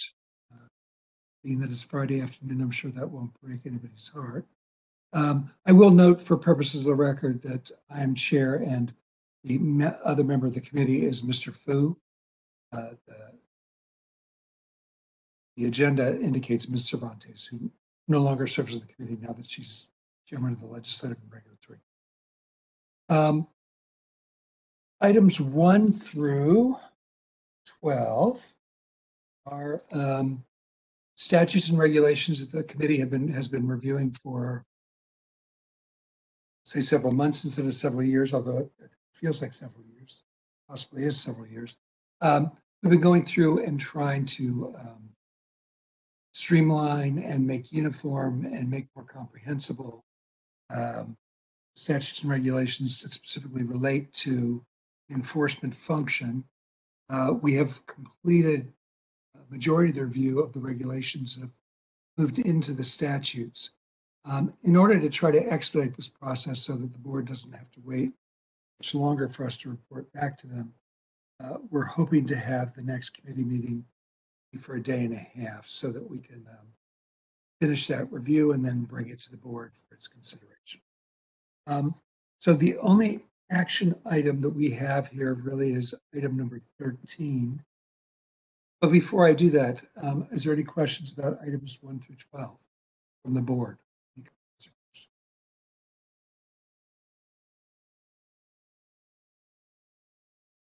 Hearing none, I would open it up if there's any public comment. Items number 1 to 12 on the agenda. All right, this is the moderator, and I have opened up the Q&A panel. If any member of the public would like to comment on this item, please type comment using the field in the lower right-hand corner of your screen and submit it to all panelists. We are displaying instructions and we'll give you a moment.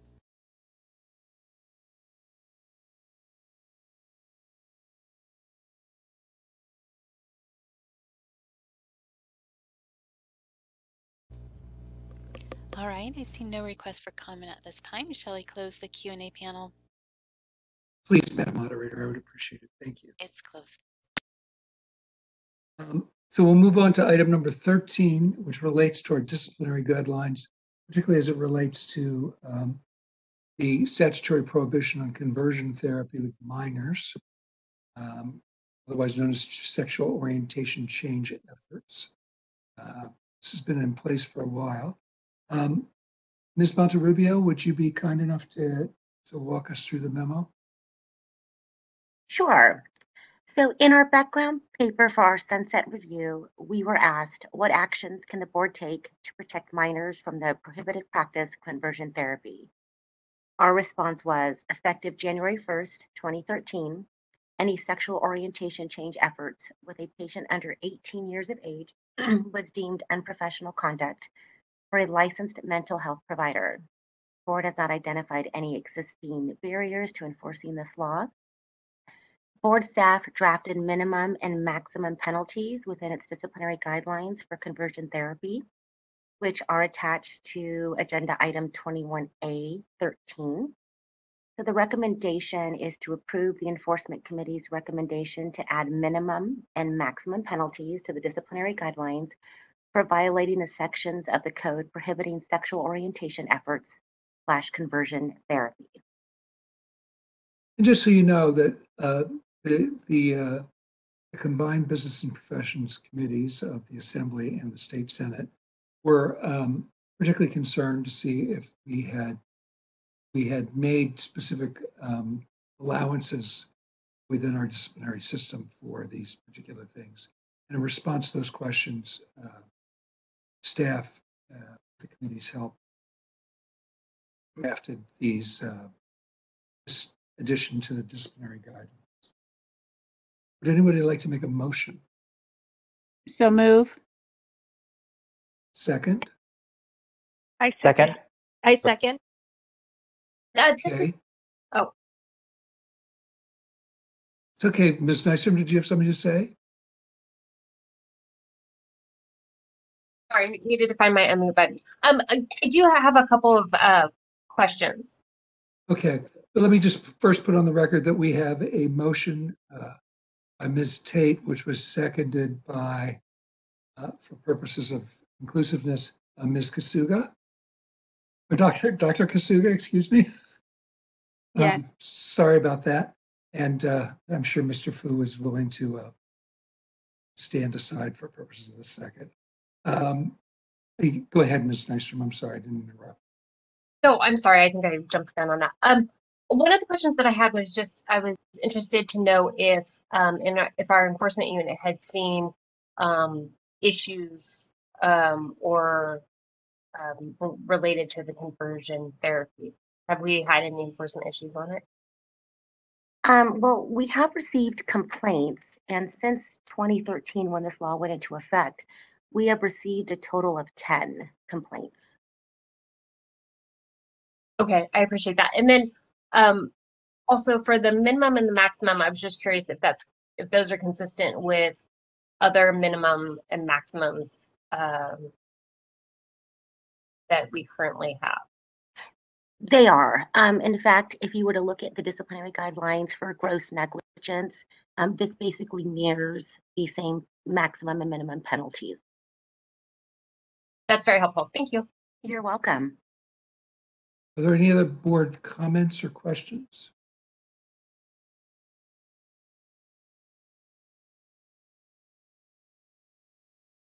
Seeing and hearing none, I will. I have a question. Oh, go ahead. Thank you, Dr. Phillips. Ms. Monterrubio, of the 10 complaints that came forward, were there any difficulties in like investigating those cases and coming to a resolution?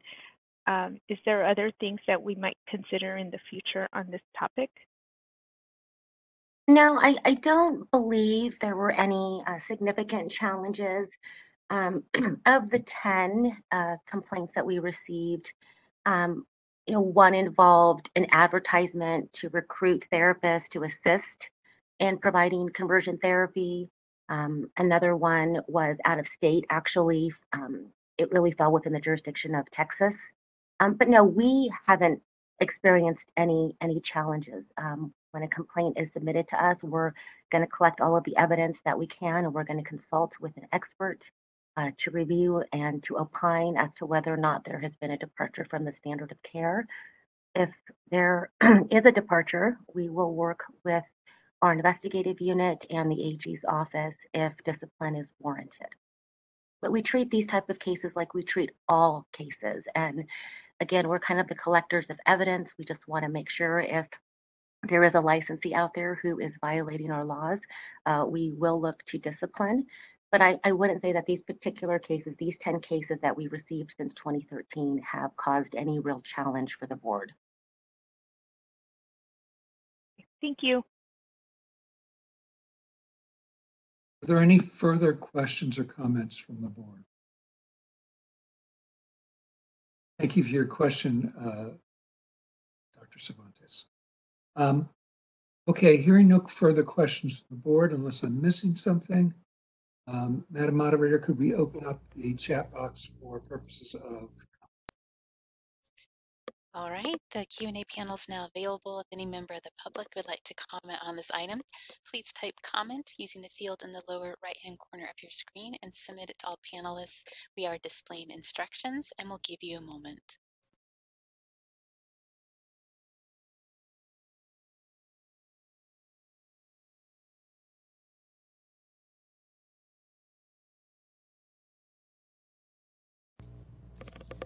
All right, I see no requests for comment at this time. Shall I close the Q&A panel?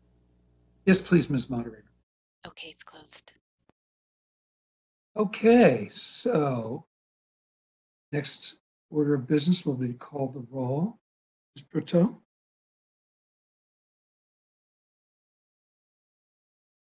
Yes. Kasuga. Aye. Cervantes. Aye. Fu. Aye. Harpsheets. Aye. Nystrom. Aye.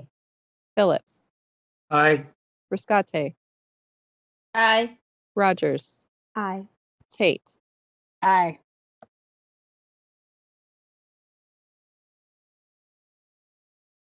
I believe I'm correct in saying that was a 9-0 vote. The motion carries. And that for today concludes the report from the Enforcement Committee. Turn it back to you, Mr. President. Thank you, Dr. Phillips. And with the conclusion of the Enforcement Committee report, I also want to take the time to thank Joshua Temple, who's been our Deputy Attorney General Liaison with the Department of Justice. Besides being a Cal Bear, a Berkeley alumnus, Mr. Temple has worked with the board for the past 7 years and has been a valued partner and incredible person and colleague and friend to the board in terms of his advice and thoughts in terms of the work that we do here in consumer protection. So Mr. Temple, thank you so much for your service. Thank you so much for working with us and being a thoughtful and wonderful colleague. And Dr. Phillips, you've certainly worked with Mr. Temple a lot longer than I have as Enforcement Committee Chair, and would certainly welcome any additional thoughts you may have too. Yeah, it's with sadness that we see Mr. Temple leave in his capacity of DAG liaison, but I also believe he's moving on to bigger and better things. So we're very happy for his professional advancement and very sad for his loss. He's been as you said, Mr. President, he's been a wonderful resource and has been a very effective liaison between ourselves and the Attorney General's office, and he will be sorely missed. Thank you, Dr. Phillips. And I realize that if Madam Moderator, you can please make Mr. Temple a panelist. Should he have any comments, I realize he may not have that opportunity to do so. Mr. Temple, no pressure to do so. If you would like to say anything, you are welcome to do so. Oh, thank you so much, Mr. Fu and Dr. Phillips. I really appreciate the kind words. And just very briefly, it's really been a fun and fulfilling 7 years. It's been. I just want to thank board members and staff for giving me the opportunity to serve and advise you.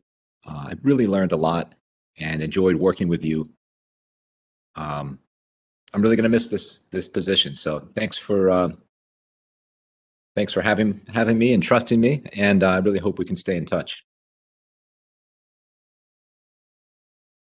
Thank you so much, and we certainly look forward to seeing you. And if we ever make it up to the Bay Area for a board meeting and leave this virtual world, so thank you so much, Mr. Temple.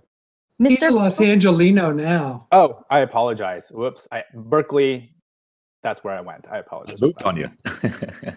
Mr. Fu, I also would like to wish Mr. Temple well, and I hold him in high regard with his work with our board. Thank you. Thank you so much, Dr. Kusuga. All right, so we will now turn to item 22, election of officers. For this process, I will turn this over to Mr. John Burke, our Assistant Executive Officer.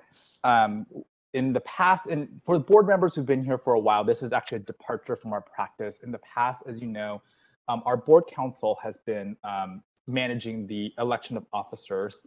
But what we heard from, in this case, in this year, because of the transitions we've had in our board council, there was a request that this be co-managed with board staff.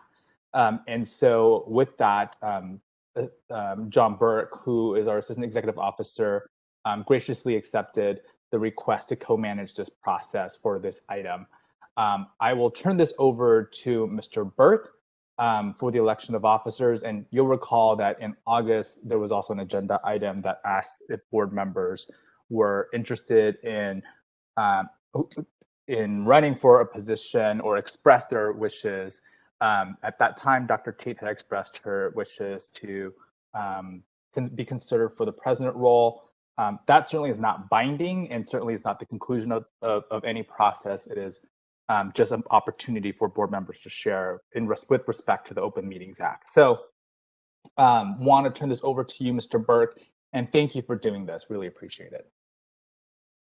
Problem. Good afternoon, President Fu, board members. Business and Professions Code section 2925 states, the board shall elect annually a president and vice president from among its members. Board policy states, elections for the offices of president and vice president shall be conducted at the last scheduled board meeting of the year. The newly elected president and vice president shall assume duties January the 1st. We will accept nominations for each office, followed by a vote for that office, beginning with president. Do I have a nomination for board president for 2022? Members may nominate themselves or another member. I nominate Dr. Leah Tate. Dr. Tate, do you accept the nomination for board president? Yes, I do. Thank you. Okay, do I have a second? I'm happy to second that nomination. I have a nomination of Dr. Leah Tate for president, seconded by, sorry, I didn't catch who seconded. Oh, sorry, Julie Nystrom. Thank you. Seconded by Julie Nystrom. Are there any other nominations?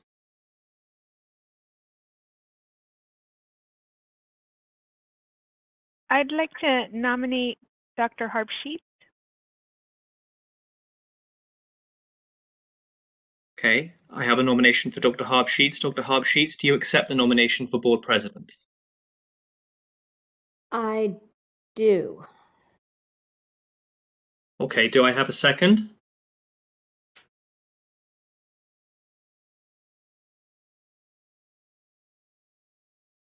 I'll second it. Okay, sorry, I didn't catch who said that. Sorry, Dr. Kasuga. Okay.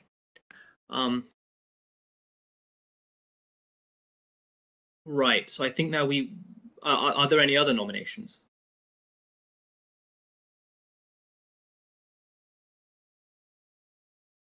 Okay, seeing none, we will, the way this was done in 2019 and previous years was the board members, the roll would be called and each member would say a name of one of the people who'd been nominated, and whoever got the most votes was then president. So I think we can do that again. So I'll ask Sarah to call the roll after we do public comment, and each board member can say either Dr. Tate or Dr. Harbsheets. Is there any public comment? Thank you. I'm opening up the Q&A panel, and if any member of the public would like to comment on this agenda item, please type comment using the field in the lower right-hand corner of your screen and submit it to all panelists. We are displaying instructions and we'll give you a moment.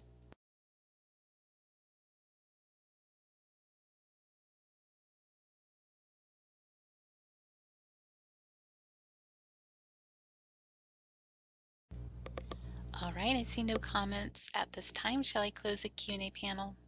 Yes, please. Okay, it's closed. Mr. Burke, I was wondering if it's possible for both nominees to say a few words. Yes, it is.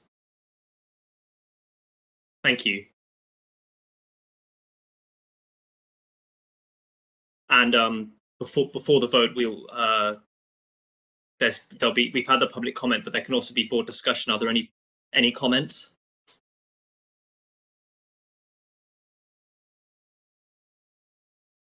Do we want to hear the statements first? Or I'm happy to make a comment, and the comment is that while I think they're both qualified individuals, I think Dr. Tate would bring a dynamic and incisive leadership to board processes.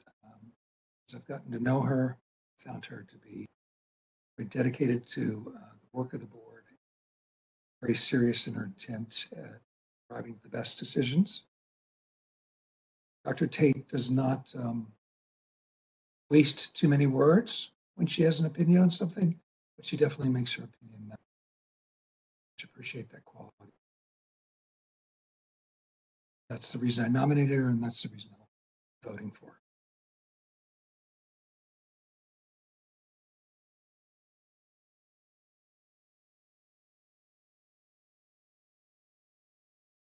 I want to make a comment that I hold both board members in high regard, and I just curious as to the slight hesitation that I heard when Dr. Harpsheets was accepting the nomination, or maybe I was just reading too much into it. It's really hard with, without visuals. So yeah, feel free to answer to that. Of course, like I would like to support a nominee that is of course willing to serve, and with that I am looking forward to hearing both nominees statements. Thank you. Oh, this is Dr. Harpsheets. You did hear a hesitation, and that hesitation was that I feel Dr. Tate is extremely well qualified, and as much as I would like to serve in that role, I think it would probably be best, as much as I appreciate being nominated, to withdraw my nomination and to support Dr. Tate. Is that possible to do, Mr. Burke? Yes, that's possible. Okay, thank you.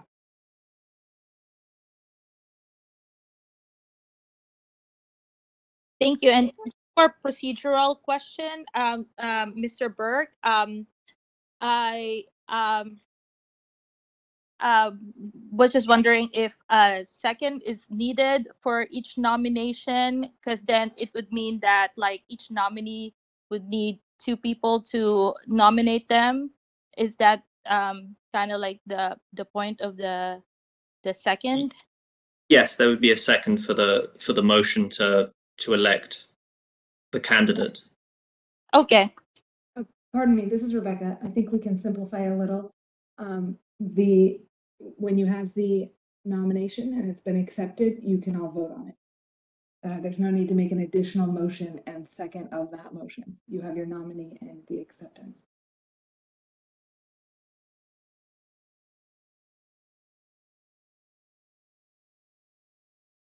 Okay, so we have a motion that's been seconded for Dr. Tate to be board president. We've had public comment. Is there any final comment from board members before we call a roll? This is Dr. Cervantes, and I'd just like to comment. I think the world of the expertise of Dr. Tate and Dr. Harp-Sheets, and so I'm pleased by our discussion so far, and I think it just speaks to us all collaborating and working well together.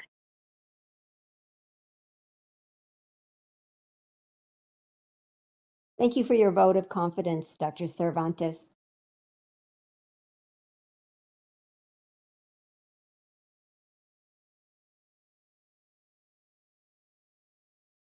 Okay, shall we?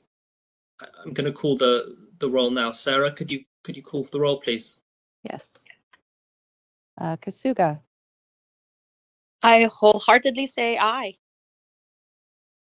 I think we need the actual candidate. Okay, so I am voting for Dr. Tate wholeheartedly. Kasuga voted 1 vote for Tate. Cervantes. Dr. Tate. Cervantes, 1 vote for Tate. Pardon me if we're able to simplify again. I believe you had 2 nominations and 1 nominee withdrew the acceptance of their nomination. So I think we're only voting on 1 valid nomination. So you can just call for aye or nay. Okay. Would My you like vote me is to aye. start over or just continue? You can continue from there. Right. Fu, Aye. Harp-Sheets, Aye. Nystrom, Aye. Phillips, Aye. Riscate, Aye. Rogers, Aye. Tate. Aye. That is 9 ayes, 0 noes. Motion passes. Congratulations, Dr. Tate, as the board president for 2022. Thank you, everyone. Okay, we have a second office, that of vice president. Do I have a nomination for board vice president for 2022? Members may nominate themselves or another member. I would like to nominate Seiran Fu. Seiran Fu, do you accept the nomination for board vice president for 2022? I serve at the pleasure of the board. I'd like to nominate. We just need to know if that's an acceptance. I apologize if that wasn't clear. That was Ms. Bond. Thank you. Oh, thanks. This is Dr. Cervantes, and I'd like to nominate Dr. Shakonda Rogers.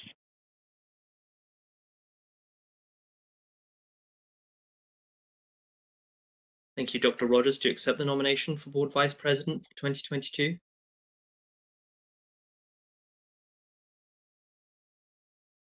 I appreciate the nomination, but I was actually planning to vote for Mr. Fu, so I'll have to decline. Thank you.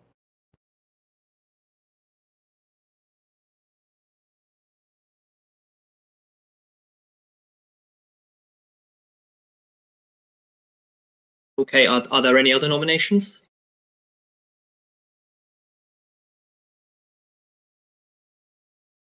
Okay, hearing none, I have a nomination for Seiran Fu for vice president. He accepted the nomination. There are no other nominations. So if anyone would like to give a statement or any board comment, now would be the time.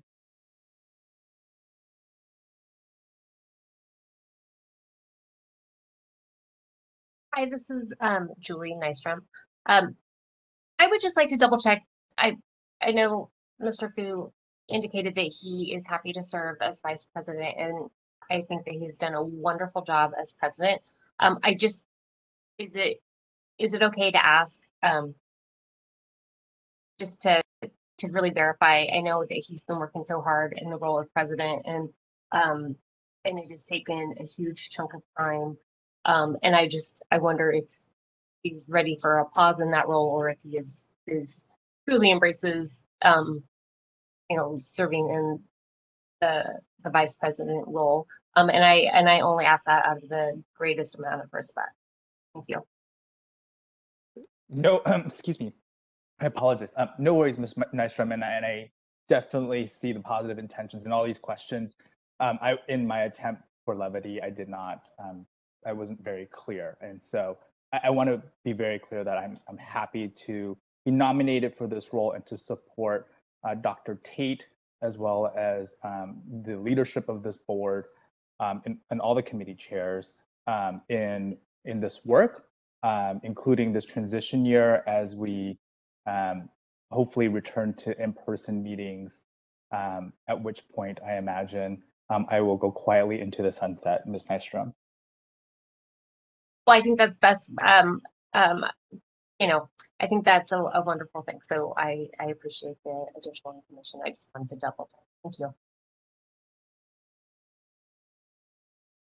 This is Leah. I nominated Mr. Fu because he does come with quite the expertise, and I would love someone to be supportive and have the information that I'm learning as I step into the role. So.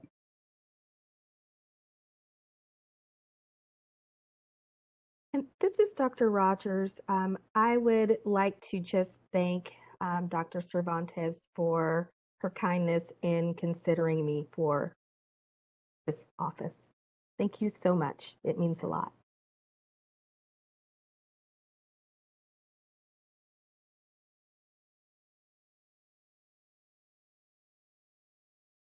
Okay, we've had a nomination, an accepted nomination for board vice president for 2022. There has been discussion. Sarah, could you call the roll, please? Kasuga. Aye. Okay. Cervantes. Aye. Fu. Aye. Sheets. Aye. Nystrom. Aye. Phillips. Aye. Riscate. Aye. Rogers. Aye. Tate. Aye. That is 9 ayes, 0 noes. Great, thank you, Sarah. Motion passes. Congratulations. Seiron Fu is the board vice president for 2022. This concludes the elections. The new officers will assume their roles in January. Thank you. Thank you so much, Mr. Burke. And again, I just really want to echo my gratitude to you for co-managing this process. It is incredibly difficult to do so with the type of patience and understanding of rules. And so, Mr. Burke, really hats off to you for managing this process. It's with deep appreciation. I say that. And a big thank you to my colleagues on the board for their continued confidence, and it's been a real pleasure, and I'm looking forward to working with Dr. Tate over the next year in this role. With that, are there further board comments before we turn to our next item?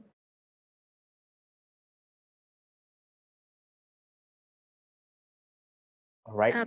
Oh, sorry, go ahead, Dr. Kasuga. My apologies. Sorry, my mute function is not cooperating. I just wanted to express my gratitude for your leadership for the past 2 years that you've served, and congratulations on your new role, in your supporting role for as vice president to Dr. Tate, and congratulations, Dr. Tate. I also wanted to just say thank you to Mr. Fu for his superlative performance for the last 2 years. Having been president myself in the past, I know it's a difficult job to step into, and he did so with a great deal of aplomb and with an incredible measure of patience, which I sometimes lacked when I was in that particular post.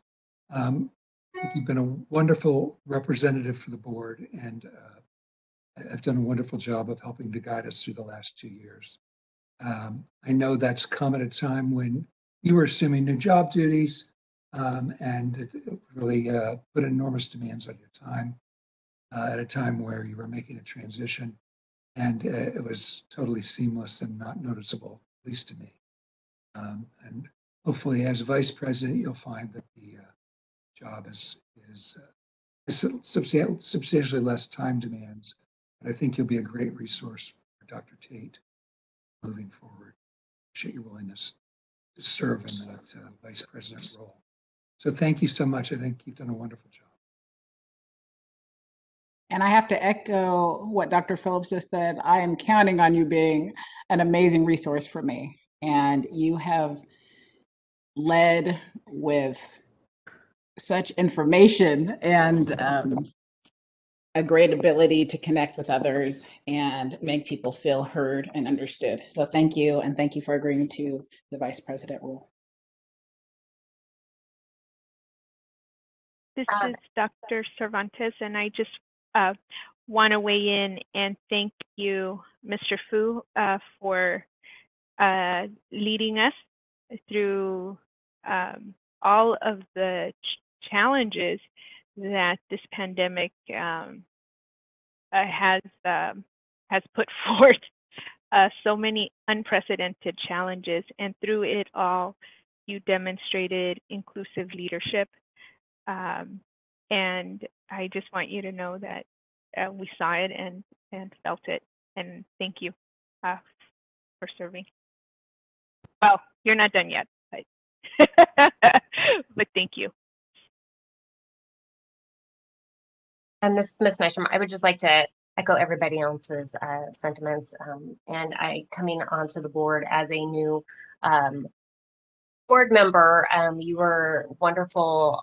It helped me, grasp the role of a board member and make me feel comfortable and welcome. And I greatly appreciate that. And it's been an incredible year watching you in this leadership role. And I couldn't be more proud to have worked alongside you.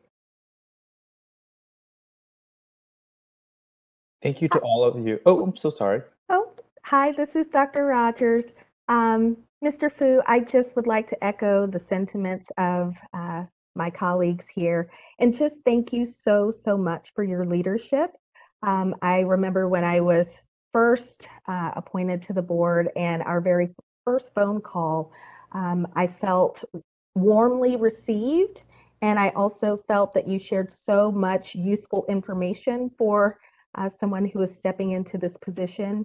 And I have felt that every time we've interacted. So I just want to tell you how appreciative I am, and glad that you'll be sticking around as vice president. Congratulations. Hi, this is Ana Rescate. I just want to say that between this and the executive session we had earlier, the whole board is just full of so much love and respect. And, congratulations to everyone in your positions. And just want to say that I am just very grateful to be part of this with all of you. And you guys make people cry. So thank you. Thank you to all of you. And this is precisely, I tried to move on to. Oh, sorry. I was just waiting. Sorry. I wanted to also just add that I appreciate that, as it's been a difficult year and difficult to do these board meetings virtually with no visual, thank you for the humor and the patience you brought to the process. Thank you, Dr. Harpsheets. Thank you to all of you. I was hoping we would move to item 23 to precisely avoid this situation. And speaking of emotions, Ms. Rescate, and I'm just touched by the words, and I'm so looking forward to us hopefully being in person so we can be together as a board, 9 members strong, and continue this work. Really, my deep appreciation to all of you. Many thanks. With that, we will turn to item 23 for recommendations for agenda items for future board meetings. A note that the board may not discuss or take action on any matter raised during this public comment section, except to decide whether to place the matter on the agenda of a future meeting. which actually reminds me, did we take public comment for item 22, Ms. Vaughn? And did we satisfy that requirement? The requirement's satisfied. You don't need public comment for the nominations. Thanks. You're welcome to call for it, of course, but it's not required. We can lump them all into 23 as well. The items for future board meetings and pursuant to Government Code Section 11.125 and 125.7a. And we won't be discussing them, but certainly we'll consider them for a future agenda item. So with that, Madam Moderator, would you please open the public comment section for item 23? Thank you. Thank you, Mr. Board President. I have opened up the Q&A panel. If any member of the public would like to comment on agenda item 23, please type comment using the field in the lower right-hand corner of your screen and submit it to all panelists. We are displaying instructions and we'll give you a moment. Mr. Fu? Yes, Dr. Kasuga? Yeah, I would like to suggest that for a future board meeting, if it's possible for us to have a mindfulness activity at the start again. I truly enjoyed having it for this board meeting. If that is also if Dr. Rogers would be open to doing that again for our next board meeting.